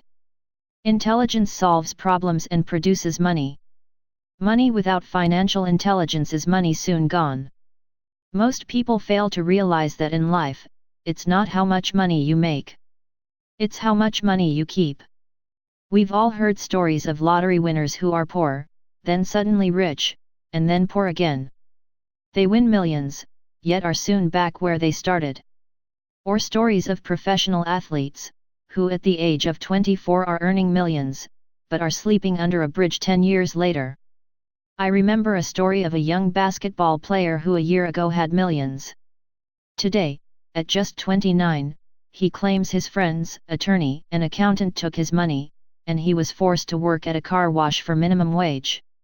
He was fired from the car wash because he refused to take off his championship ring as he was wiping off the cars. His story made national news and he is appealing his termination, claiming hardship and discrimination. He claims that the ring is all he has left and if it was stripped away, he'll crumble. I know so many people who became instant millionaires. And while I am glad some people have become richer and richer, I caution them that in the long run, it's not how much money you make. It's how much you keep, and how many generations you keep it. So when people ask, where do I get started, or tell me how to get rich quick, they often are greatly disappointed with my answer. I simply say to them what my rich dad said to me when I was a little kid. If you want to be rich, you need to be financially literate. That idea was drummed into my head every time we were together. As I said, my educated dad stressed the importance of reading books, while my rich dad stressed the need to master financial literacy. If you are going to build the Empire State Building, the first thing you need to do is dig a deep hole and pour a strong foundation. If you are going to build a home in the suburbs, all you need to do is pour a 6-inch slab of concrete. Most people, in their drive to get rich, are trying to build an Empire State Building on a 6-inch slab. Our school system, created in the agrarian age, still believes in homes with no foundation. Dirt floors are still the rage. So kids graduate from school with virtually no financial foundation. One day, sleepless and deep in debt in suburbia, living the American dream, they decide that the answer to their financial problems is to find a way to get rich quick. Construction on the skyscraper begins.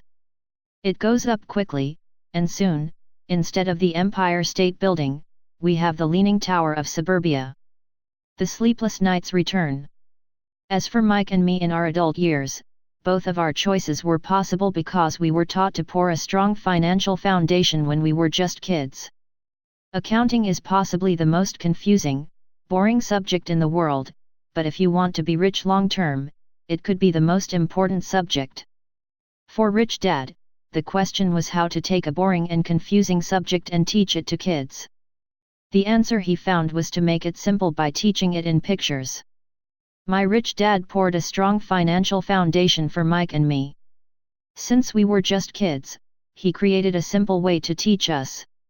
For years he only drew pictures and used few words. Mike and I understood the simple drawings, the jargon, the movement of money, and then in later years, Rich Dad began adding numbers. Today, Mike has gone on to master much more complex and sophisticated drawings Mike's dad created for us.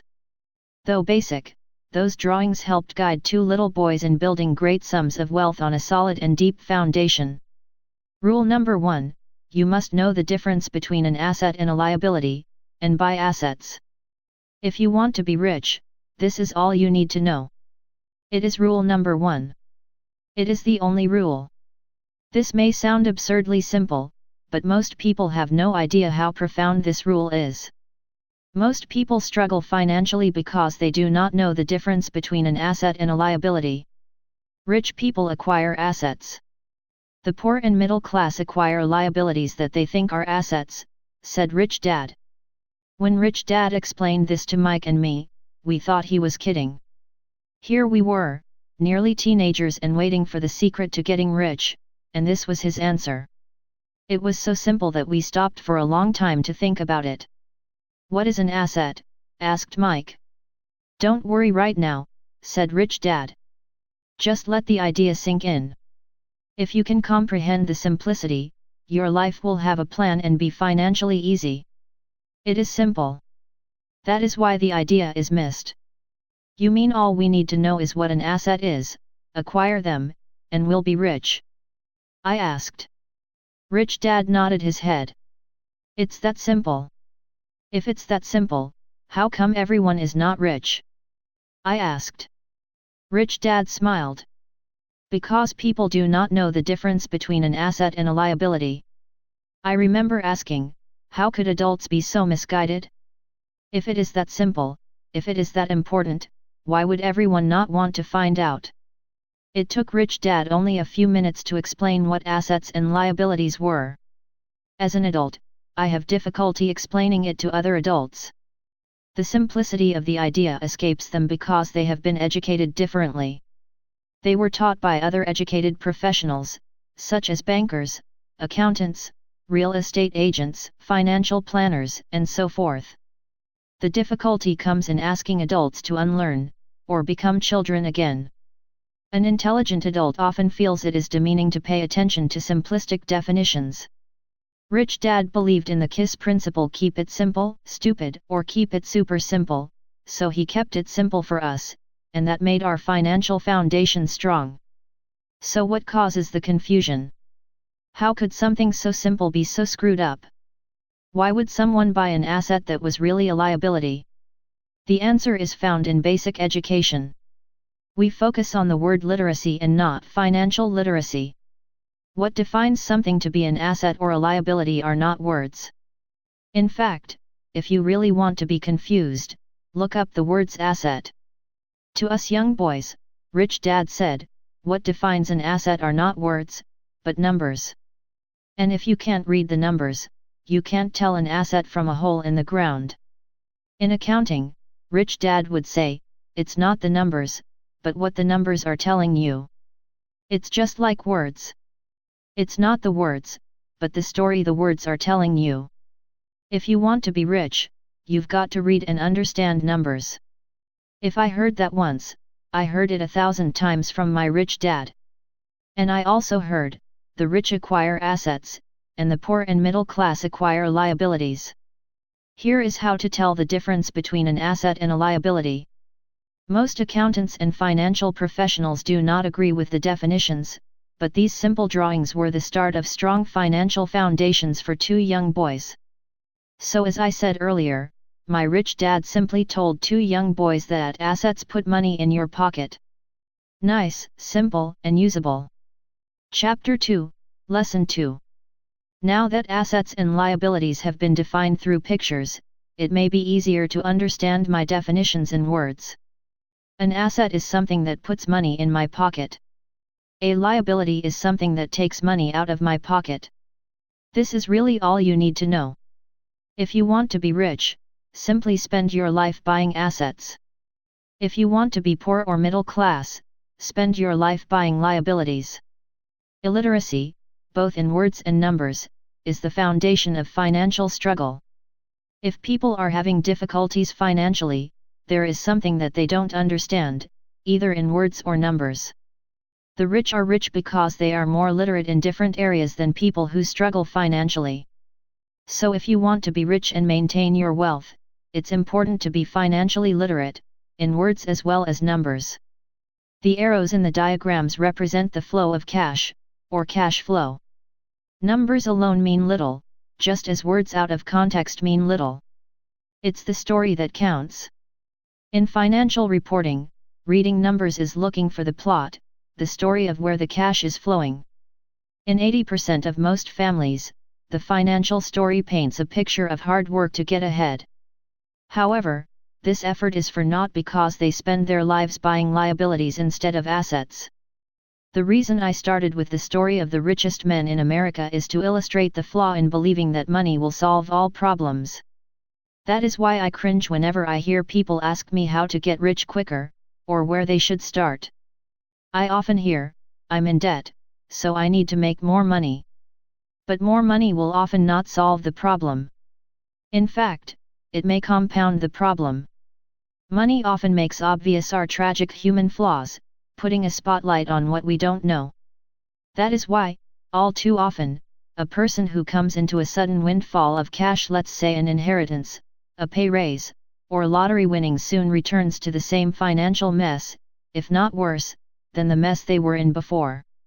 Money only accentuates the cash flow pattern running in your head. If your pattern is to spend everything you get, most likely an increase in cash will just result in an increase in spending. Thus, the saying, "A fool and his money is one big party." I have said many times that we go to school to gain scholastic and professional skills, both of which are important. We learn to make money with our professional skills. In the 1960s, when I was in high school, if someone did well academically, people assumed this bright student would go on to be a medical doctor because it was the profession with the promise of the greatest financial reward. Today, doctors face financial challenges I wouldn't wish on my worst enemy: insurance companies taking control of the business, managed healthcare, government intervention, and malpractice suits. Today, kids want to be famous athletes, movie stars, rock stars, beauty queens, or CEOs because that is where the fame, money, and prestige are. That is the reason it is so hard to motivate kids in school today. They know that professional success is no longer solely linked to academic success, as it once was. Because students leave school without financial skills, millions of educated people pursue their profession successfully, but later find themselves struggling financially. They work harder but don't get ahead. What is missing from their education is not how to make money, but how to manage money. It's called financial aptitude: what you do with the money once you make it, how to keep people from taking it from you, how to keep it longer, and how to make that money work hard for you.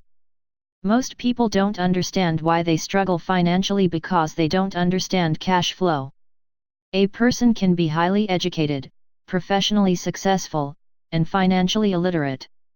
These people often work harder than they need to because they learned how to work hard, but not how to have their money work hard for them.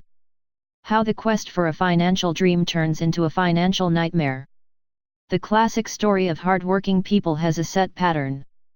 Recently married, the happy, highly educated young couple moves into one of their cramped rented apartments. Immediately, they realize that they are saving money because two can live as cheaply as one. The problem is the apartment is cramped. They decide to save money to buy their dream home so they can have kids. They now have two incomes, and they begin to focus on their careers. Their incomes begin to increase. The number one expense for most people is taxes. Many people think it's income tax, but for most Americans, their highest tax is Social Security.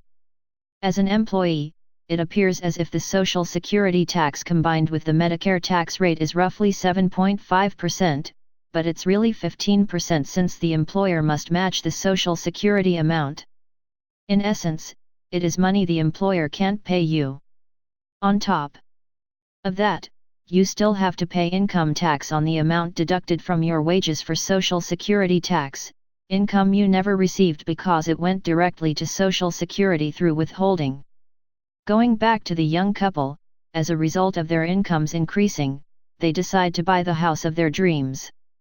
Once in their house, they have a new tax, called property tax.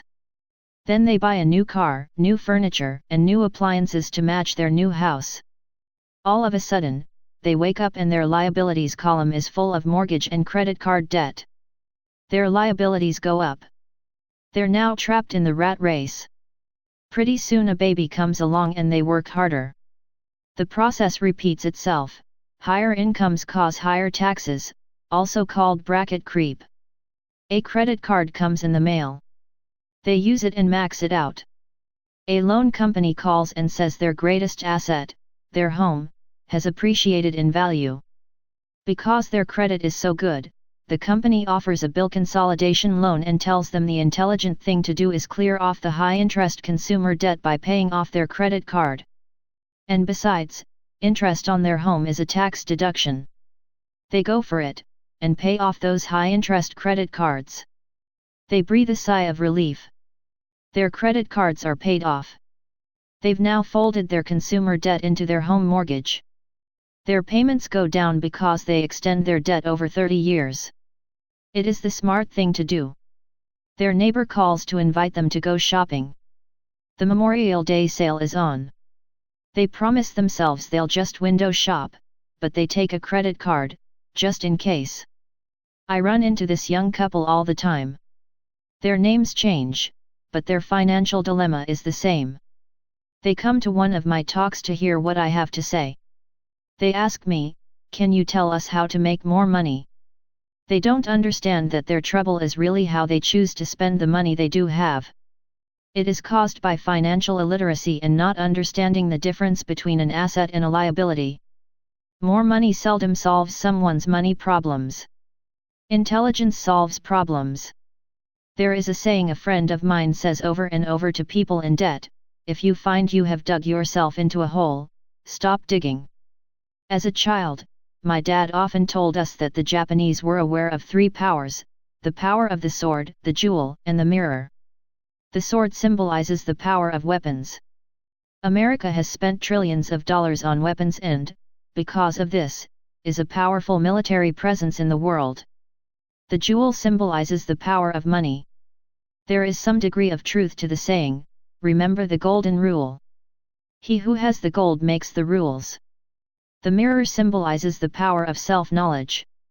This self-knowledge, according to Japanese legend, was the most treasured of the three.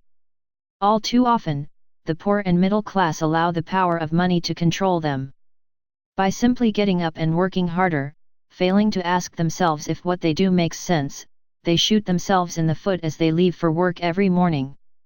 By not fully understanding money, the vast majority of people allow its awesome power to control them. If they used the power of the mirror, they would have asked themselves, does this make sense?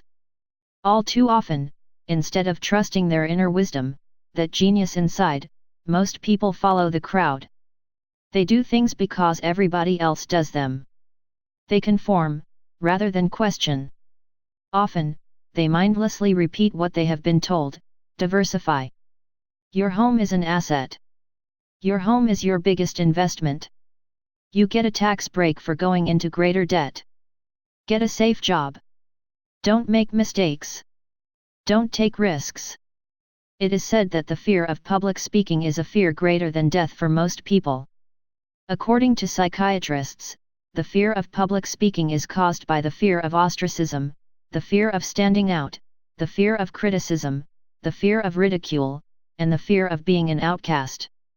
The fear of being different prevents most people from seeking new ways to solve their problems. That is why my educated dad said the Japanese valued the power of the mirror the most, for it is only when we look into it that we find truth. Fear is the main reason that people say, play it safe. That goes for anything, be it sports, relationships, careers, or money. It is that same fear, the fear of ostracism, that causes people to conform to, and not question, commonly accepted opinions or popular trends. Your home is an asset. Get a bill consolidation loan, and get out of debt. Work harder. It's a promotion. Someday I'll be a vice president. Save money. When I get a raise, I'll buy us a bigger house. Mutual funds are safe. Many financial problems are caused by trying to keep up with the Joneses. Occasionally, we all need to look in the mirror and be true to our inner wisdom rather than our fears. By the time Mike and I were 16 years old, we began to have problems in school. We were not bad kids. We just began to separate from the crowd. We worked for Mike's dad after school and on weekends. Mike and I often spent hours after work just sitting at a table with his dad while he held meetings with his bankers, attorneys, accountants, brokers, investors, managers, and employees. Here was a man who had left school at 13 who was now directing, instructing, ordering, and asking questions of educated people. They came at his beck and call, and cringed when he didn't approve of them. Here was a man who had not gone along with the crowd. He was a man who did his own thinking and detested the words, "We have to do it this way because that's the way everyone else does it." He also hated the word can't. If you wanted him to do something, just say, "I don't think you can do it." Mike and I learned more sitting in on his meetings than we did in all our years of school, college included. Mike's dad was not book smart, but he was financially educated and successful as a result. He told us over and over again, an intelligent person hires people who are more intelligent than he is. So Mike and I had the benefit of spending hours listening to and learning from intelligent people. But because of this, Mike and I couldn't go along with the standard dogma our teachers preached, and that caused problems. Whenever the teacher said, "If you don't get good grades, you won't do well in the real world," Mike and I just raised our eyebrows. When we were told to follow set procedures and not deviate from the rules, we could see how school discouraged creativity.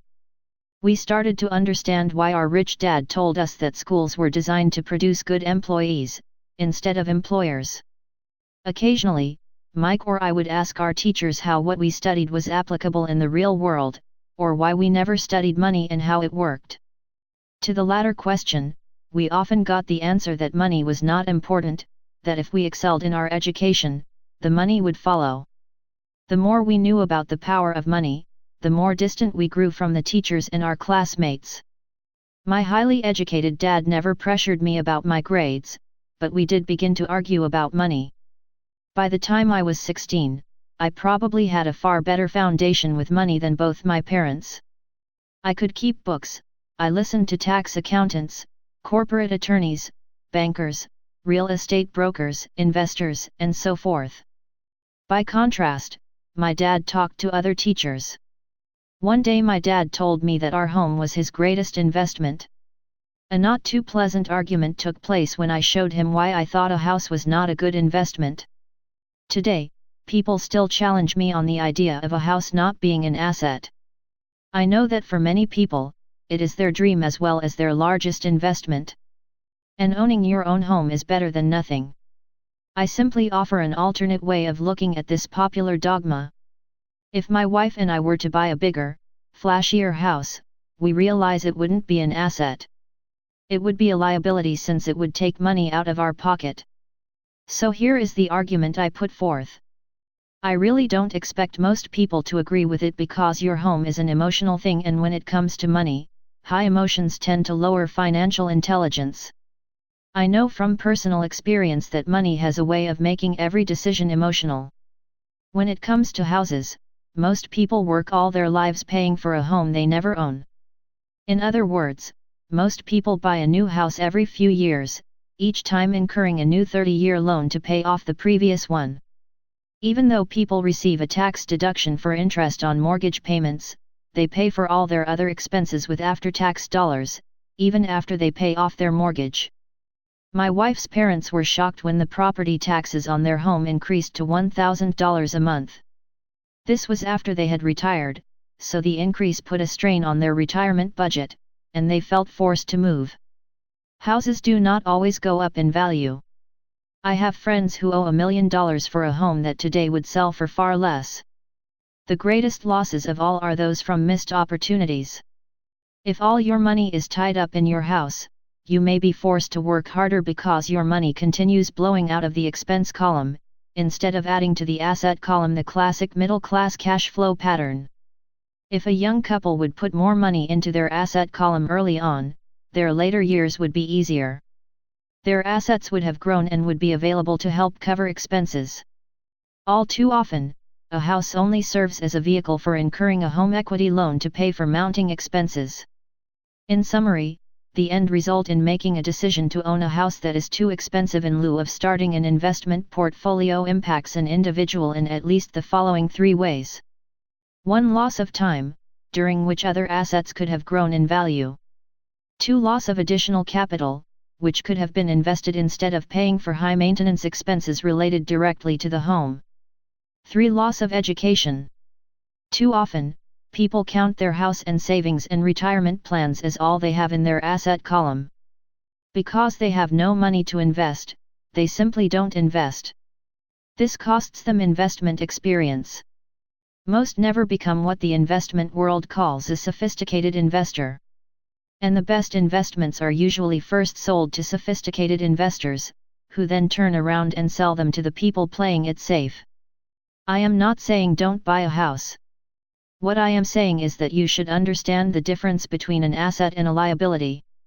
When I want a bigger house, I first buy assets that will generate the cash flow to pay for the house. My educated dad's personal financial statement best demonstrates the life of someone caught in the rat race. His expenses match his income, never allowing him enough left over to invest in assets. As a result, his liabilities are larger than his assets. Why the middle class struggle? The middle class finds itself in a constant state of financial struggle. Their primary income is through their salary. As their wages increase, so do their taxes. Their expenses tend to increase in proportion to their salary increase, hence, the phrase the rat race. They treat their home as their primary asset, instead of investing in income-producing assets. This pattern of treating your home as an investment, and the philosophy that a pay raise means you can buy a larger home or spend more, is the foundation of today's debt-ridden society. Increased spending throws families into greater debt and into more financial uncertainty, even though they may be advancing in their jobs and receiving raises on a regular basis. This is high-risk living caused by weak financial education. The massive loss of jobs in recent times proves how shaky the middle class really is financially. Company pension plans are being replaced by 401(k) plans. Social Security is obviously in trouble and can't be relied upon as a source for retirement. Panic has set in for the middle class. Today, mutual funds are popular because they supposedly represent safety. Average mutual fund buyers are too busy working to pay taxes and mortgages, save for their children's college, and pay off credit cards. They do not have time to study investing, so they rely on the expertise of the manager of a mutual fund. Also, because the mutual fund includes many different types of investments, they feel their money is safer because it is diversified. This educated middle class subscribes to the dogma put out by mutual fund brokers and financial planners: play it safe. Avoid risk. The real tragedy is that the lack of early financial education is what creates the risk faced by average middle-class people. The reason they have to play it safe is because their financial positions are tenuous at best. Their balance sheets are not balanced. Instead, they are loaded with liabilities and have no real assets that generate income. Typically, their only source of income is their paycheck. Their livelihood becomes entirely dependent on their employer.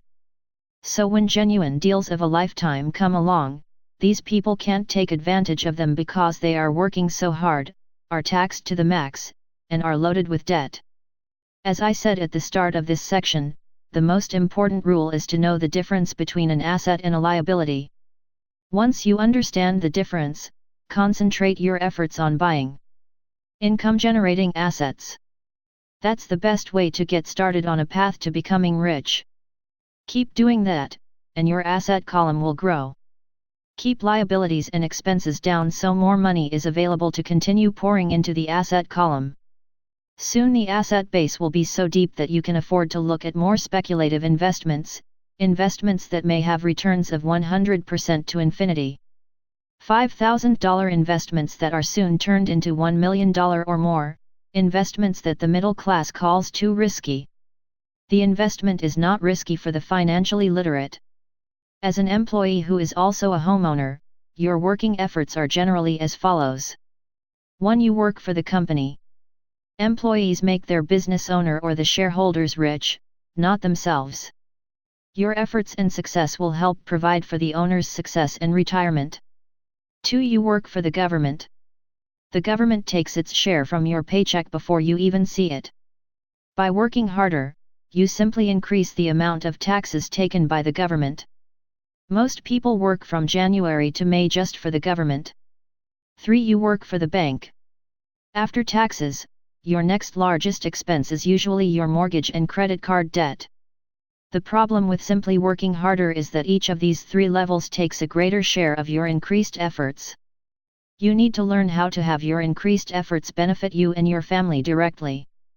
Once you have decided to concentrate on minding your own business, focusing your efforts on acquiring assets instead of a bigger paycheck, how do you set your goals? Most people must keep their job and rely on their wages to fund their acquisition of assets. As their assets grow, how do they measure the extent of their success? When does someone know that they are rich, that they have wealth? As well as having my own definitions for assets and liabilities. I also have my own definition for wealth. Actually, I borrowed it from a man named R. Buckminster Fuller. Some call him a quack, and others call him a genius. Years ago he got architects buzzing because he applied for a patent for something called a geodesic dome. But in the application, Fuller also said something about wealth. It was pretty confusing at first, but after reading it, it began to make some sense. Wealth is a person's ability to survive so many number of days forward, or, if I stopped working today, how long could I survive? Unlike net worth, the difference between your assets and liabilities, which is often filled with a person's expensive junk and opinions of what things are worth, this definition creates the possibility for developing a truly accurate measurement. I could now measure and know where I was in terms of my goal to become financially independent.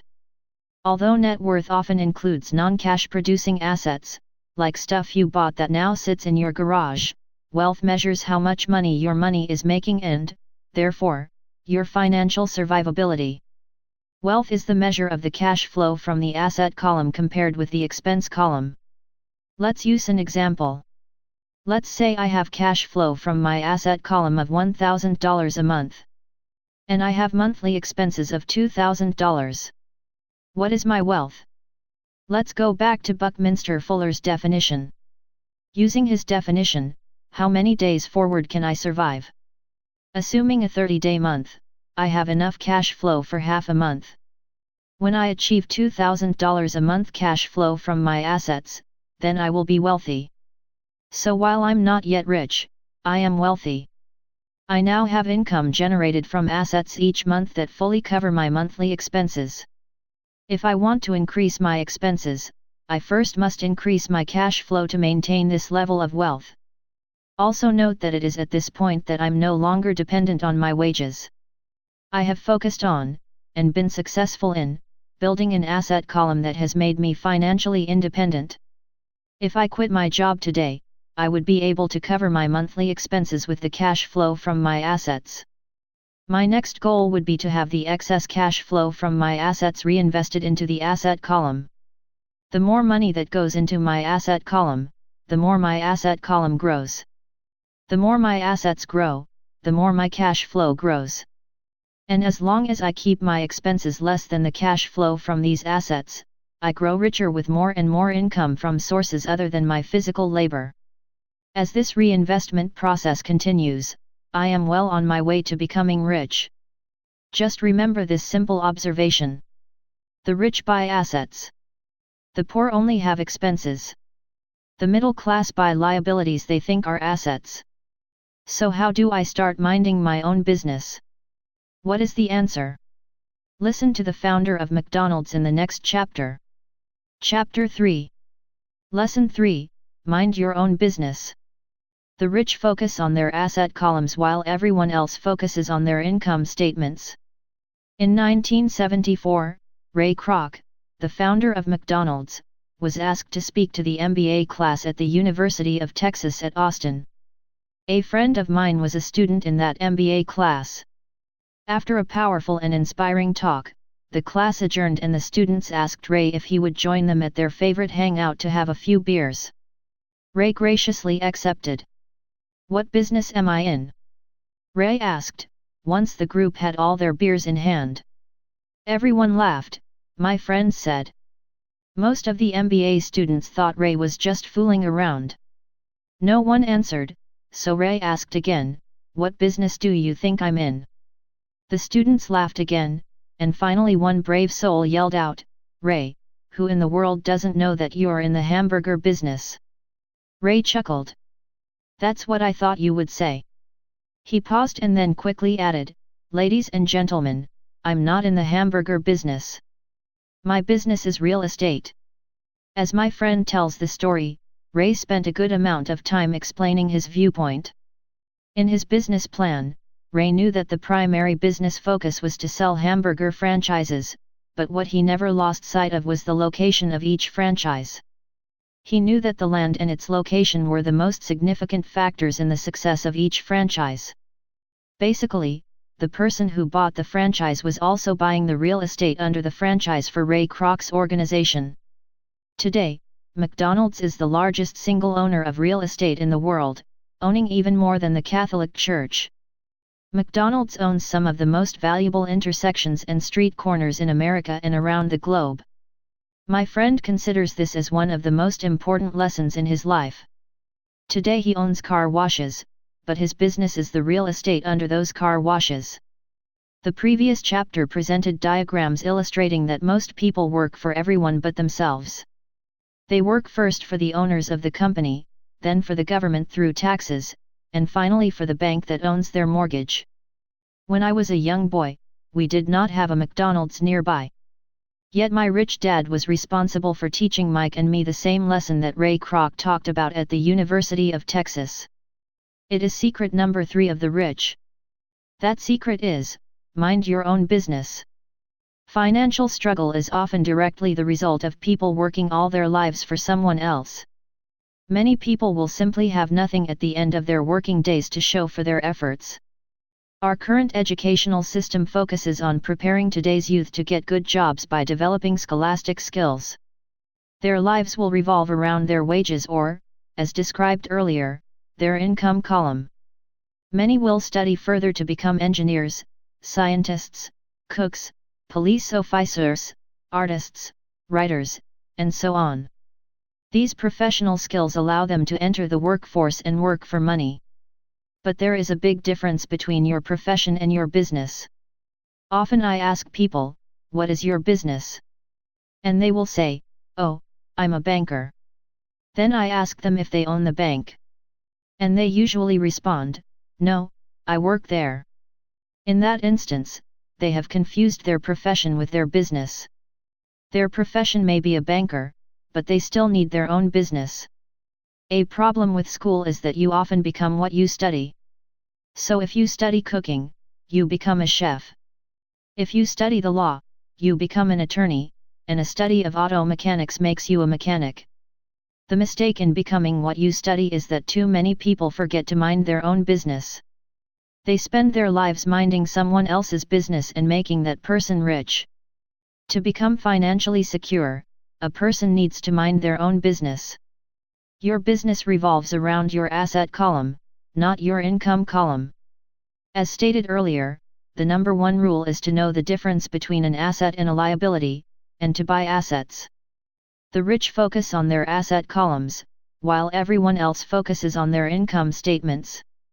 That is why we hear so often, "I need a raise. If only I had a promotion. I am going back to school to get more training so I can get a better job.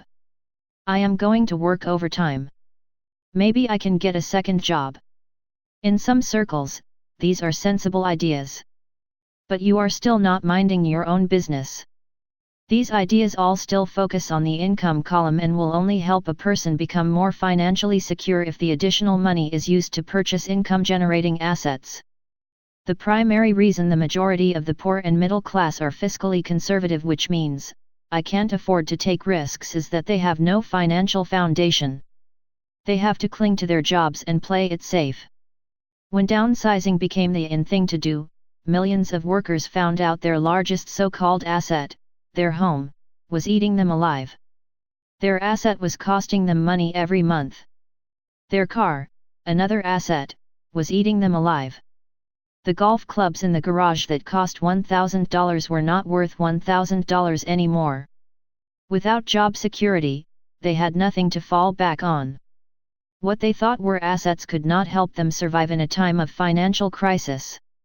I assume most of us have filled out a credit application to buy a house or a car. It's always interesting to look at the net worth section because of what accepted banking and accounting practices allow a person to count as assets. One day when I wanted a loan, my financial position did not look too good.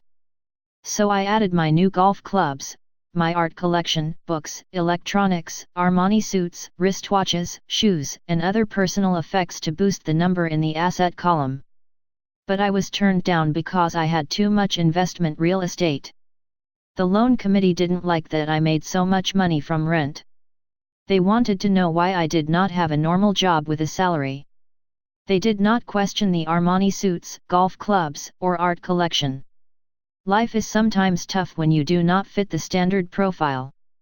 I cringe every time I hear someone say to me that their net worth is $1 million or $100,000 or whatever. One of the main reasons net worth is not accurate is simply because, the moment you begin selling your assets, you are taxed for any gains. So many people have put themselves in deep financial trouble when they run short of income. To raise cash, they sell their assets. But their personal assets can generally be sold for only a fraction of the value that is listed on their personal balance sheet. Or if there is a gain on the sale of the assets, they are taxed on the gain. So again, the government takes its share, thus reducing the amount available to help them out of debt. That is why I say someone's net worth is often worth less than they think. Start minding your own business. Keep your daytime job, but start buying real assets, not liabilities or personal effects that have no real value once you get them home. A new car loses nearly 25% of the price you pay for it the moment you drive it off the lot. It is not a true asset even if your banker lets you list it as one. My $400 new titanium driver was worth $150 the moment I teed off. Keep expenses low, reduce liabilities, and diligently build a base of solid assets. For young people who have not yet left home, it is important for parents to teach them the difference between an asset and a liability. Get them to start building a solid asset column before they leave home, get married, buy a house, have kids, and get stuck in a risky financial position, clinging to a job, and buying everything on credit. I see so many young couples who get married and trap themselves into a lifestyle that will not let them get out of debt for most of their working years. For many people, just as the last child leaves home, the parents realize they have not adequately prepared for retirement and they begin to scramble to put some money away. Then their own parents become ill and they find themselves with new responsibilities. So what kind of assets am I suggesting that you or your children acquire? In my world, real assets fall into the following categories. Businesses that do not require my presence. I own them, but they are managed or run by other people. If I have to work there, it's not a business. It becomes my job. Stocks. Bonds. Income-generating real estate. Notes, ES. Royalties from intellectual property such as music, scripts, and patents. Anything else that has value, produces income, or appreciates, and has a ready market. As a young boy, my educated dad encouraged me to find a safe job. But my rich dad encouraged me to begin acquiring assets that I loved. If you don't love it, you won't take care of it. I collect real estate simply because I love buildings and land. I love shopping for them, and I could look at them all day long. When problems arise, the problems aren't so bad that it changes my love for real estate. For people who hate real estate, they shouldn't buy it. I also love stocks of small companies, especially Start UPS, because I am an entrepreneur, not a corporate person. In my early years, I worked in large organizations, such as Standard Oil of California, the U.S. Marine Corps, and Xerox Corp. I enjoyed my time with those organizations and have fond memories, but I know deep down I am not a company man. I like starting companies, not running them. So my stock buys are usually of small companies. Sometimes I even start the company and take it public. Fortunes are made in new stock issues, and I love the game. Many people are afraid of small cap companies and call them risky, and they are. But that risk is diminished if you love what the investment is, understand it, and know the game. With small companies, my investment strategy is to be out of the stock in a year. On the other hand, my real estate strategy is to start small and keep trading up for bigger properties and, therefore, delay paying taxes on the gain. This allows the value to increase dramatically. I generally hold real estate less than 7 years. 4 years, even while I was with the Marine Corps and Xerox. I did what my rich dad recommended. I kept my day job, but I still minded my own business. I was active in my asset column trading real estate and small stocks. Rich dad always stressed the importance of financial literacy. The better I was at understanding the accounting and cash management, the better I would be at analyzing investments and eventually starting and building my own company. I don't encourage anyone to start a company unless they really want to. Knowing what I know about running a company, I wouldn't wish that task on anyone. There are times when people can't find employment and starting a company seems like the best solution. But the odds are against success. 9 out of 10 companies fail in 5 years. Of those that survive the first 5 years, 9 out of every 10 of those eventually fail as well. So only if you really have the desire to own your own company do I recommend it. Otherwise, keep your day job and mind your own business. When I say mind your own business, I mean to build and keep your asset column strong. Once a dollar goes into it, never let it come out. Think of it this way, once a dollar goes into your asset column, it becomes your employee. The best thing about money is that it works 24 hours a day and can work for generations. Keep your day job, be a great hard-working employee, but keep building that asset column. As your cash flow grows, you can indulge in some luxuries. An important distinction is that rich people buy luxuries last, while the poor and middle class tend to buy luxuries first. The poor and the middle class often buy luxury items like big houses, diamonds, furs, jewelry, or boats because they want to look rich. They look rich, but in reality they just get deeper in debt on credit. The old money people, the long-term rich, build their asset column first. Then the income generated from the asset column buys their luxuries. The poor and middle class buy luxuries with their own sweat, blood, and children's inheritance. A true luxury is a reward for investing in and developing a real asset. For example, when my wife Kim and I had extra money coming from our apartment houses, she went out and bought her Mercedes. It didn't take any extra work or risk on her part because the apartment house bought the car. She did, however, have to wait 4 years while the real estate investment portfolio grew and began generating enough extra cash flow to pay for the car. But the luxury, the Mercedes, was a true reward because she proved she knew how to grow her asset column. That car now means a lot more to her than simply another pretty car. It means she used her financial intelligence to afford it. Instead, most people impulsively go out and buy a new car, or some other luxury, on credit. They may feel bored and just want a new toy.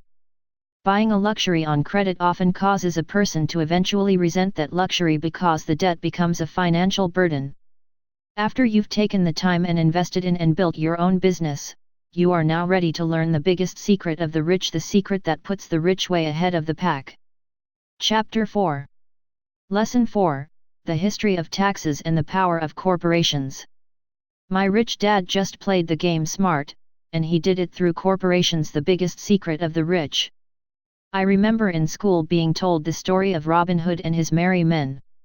My teacher thought it was a wonderful story of a romantic hero who robbed from the rich and gave to the poor. My rich dad did not see Robin Hood as a hero. He called Robin Hood a crook. Robin Hood may be long gone, but his followers live on. I often still hear people say, "Why don't the rich pay for it?" or "the rich should pay more in taxes and give it to the poor." It is this Robin Hood fantasy, or taking from the rich to give to the poor, that has caused the most pain for the poor and the middle class. The reason the middle class is so heavily taxed is because of the Robin Hood ideal. The reality is that the rich are not taxed. It's the middle class, especially the educated upper-income middle class, who pays for the poor. Again, to understand fully how things happen, we need to look at the history of taxes. Although my highly educated dad was an expert on the history of education, my rich dad fashioned himself as an expert on the history of taxes. Rich Dad explained to Mike and me that originally, in England and America, there were no taxes. Occasionally, there were temporary taxes levied in order to pay for wars. The king or the president would put the word out and ask everyone to chip in. Taxes were levied in Britain for the fight against Napoleon from 1799 to 1816, and in America to pay for the Civil War from 1861 to 1865.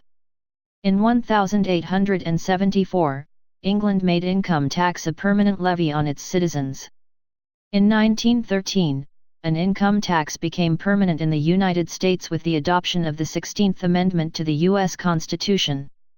At one time, Americans were anti-tax. It had been the tax on tea that led to the famous Tea Party in Boston Harbor, an incident that helped ignite the Evolutionary War. It took approximately 50 years in both England and the United States to sell the idea of a regular income tax. What these historical dates fail to reveal is that both of these taxes were initially levied against only the rich. It was this point that Rich Dad wanted Mike and me to understand.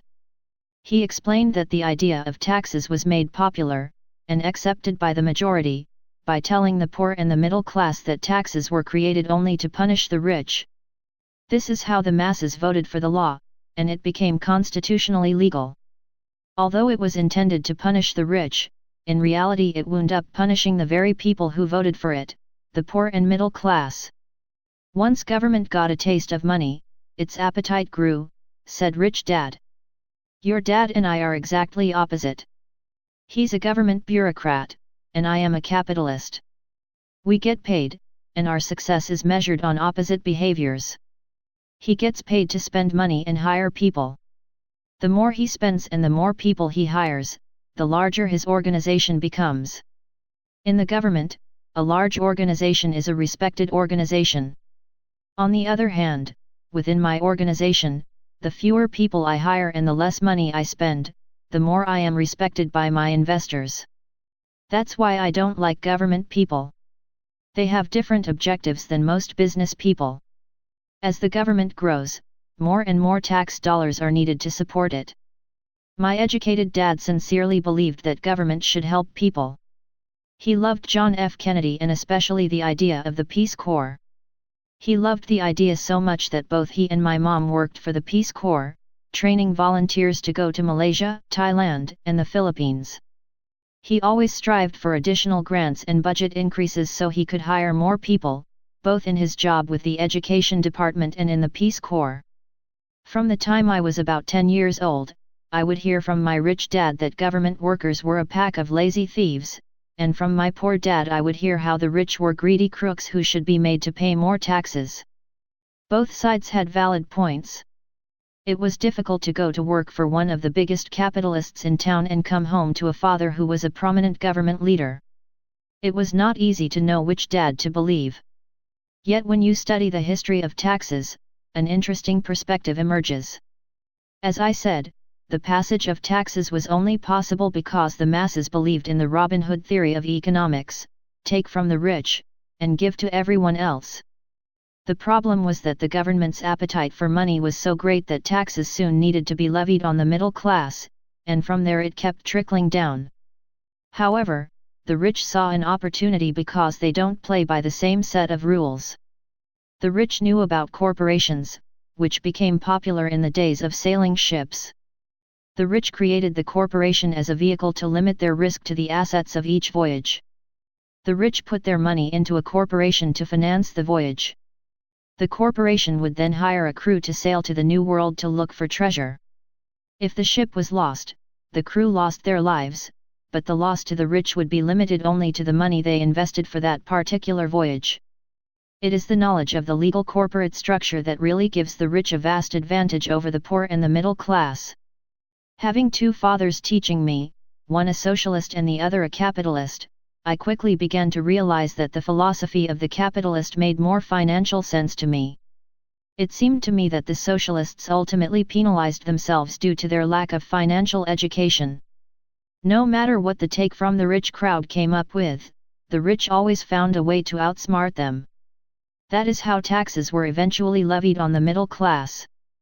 The rich outsmarted the intellectuals solely because they understood the power of money, a subject not taught in schools. How did the rich outsmart the intellectuals? Once the take from the rich tax was passed, cash started flowing into government coffers. Initially, people were happy. Money was handed out to government workers and the rich. It went to government workers in the form of jobs and pensions, and it went to the rich via their factories receiving government contracts. The government received a large pool of money, but the problem was the fiscal management of that money. The government ideal is to avoid having excess money. If you fail to spend your allotted funds, you risk losing it in the next budget. You would certainly not be recognized for being efficient. Business people, on the other hand, are rewarded for having excess money and are applauded for their efficiency. As this cycle of growing government spending continued, the demand for money increased, and the tax the rich idea was adjusted to include lower income levels, down to the very people who voted it in, the poor and the middle class. True capitalists used their financial knowledge to simply find an escape. They headed back to the protection of a corporation. But what many people who have never formed a corporation don't know is that a corporation is not really a thing. A corporation is merely a file folder with some legal documents in it, sitting in some attorney's office and registered with a state government agency. It's not a big building or a factory or a group of people. A corporation is merely a legal document that creates a legal body without a soul. Using it, the wealth of the rich was once again protected. It was popular because the income tax rate of a corporation is less than the individual income tax rates. In addition, certain expenses could be paid by a corporation with pre-tax dollars. This war between the haves and have-nots has raged for hundreds of years. The battle is waged whenever and wherever laws are made, and it will go on forever. The problem is that the people who lose are the uninformed, the ones who get up every day and diligently go to work and pay taxes. If they only understood the way the rich play the game, they could play it too. Then they would be on their way to their own financial independence. This is why I cringe every time I hear a parent advise their children to go to school so they can find a safe, secure job. An employee with a safe, secure job, without financial aptitude, has no escape. Average Americans today work 4 to 5 months for the government just to cover their taxes. In my opinion, that is simply too long. The harder you work, the more you pay the government. That is why I believe that the idea of take from the rich backfired on the very people who voted it in. Every time people try to punish the rich don't simply comply. They react. They have the money, power, and intent to change things. They don't just sit there and voluntarily pay more taxes. Instead, they search for ways to minimize their tax burden. They hire smart attorneys and accountants, and persuade politicians to change laws or create legal loopholes. They use their resources to effect change. The tax code of the United States also allows other ways to reduce taxes. Most of these vehicles are available to anyone, but it is the rich who find them because they are minding their own business. For example, 1031 is jargon for Section 1031 of the Internal Revenue Code, which allows a seller to delay paying taxes on a piece of real estate that is sold for a capital gain through an exchange for a more expensive piece of real estate. Real estate is one investment vehicle that has a great tax advantage.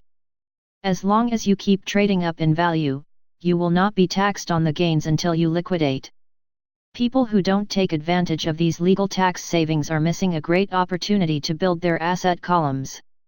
The poor and middle class don't have the same resources.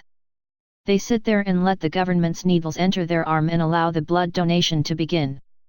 Today, I am constantly shocked at the number of people who pay more taxes, or take fewer deductions, simply because they are afraid of the government. I have friends who have had their businesses shut down and destroyed, only to find out it was a mistake on the part of the government. I realize all that. But the price of working from January to May is a high price to pay for that intimidation. My poor dad never fought back. My rich dad didn't either. He just played the game smarter, and he did it through corporations, the biggest secret of the rich. You may remember the first lesson I learned from my rich dad. I was a little boy of 9 who had to sit and wait for him to choose to talk to me. I sat in his office waiting for him to get to me. He was ignoring me on purpose. He wanted me to recognize his power and to desire to have that power for myself one day. During all the years I studied and learned from him, he always reminded me that knowledge is power. And with money comes great power that requires the right knowledge to keep it and make it multiply. Without that knowledge, the world pushes you around. Rich Dad constantly reminded Mike and me that the biggest bully was not the boss or the supervisor, but the tax man. The tax man will always take more if you let him. The first lesson of having money work for you, as opposed to you working for money, is all about power. If you work for money, you give the power to your employer. If money works for you, you keep the power and control it. Once we had this knowledge of the power of money working for us, he wanted us to be financially smart and not let anyone or anything push us around. If you're ignorant, it's easy to be bullied. If you know what you're talking about, you have a fighting chance. That is why he paid so much for smart tax accountants and attorneys. It was less expensive to pay them than to pay the government. His best lesson to me was, be smart and you won't be pushed around as much. He knew the law because he was a law-abiding citizen and because it was expensive to not know the law. If you know you're right, you're not afraid of fighting back. Even if you are taking on Robin Hood and his band of merry men.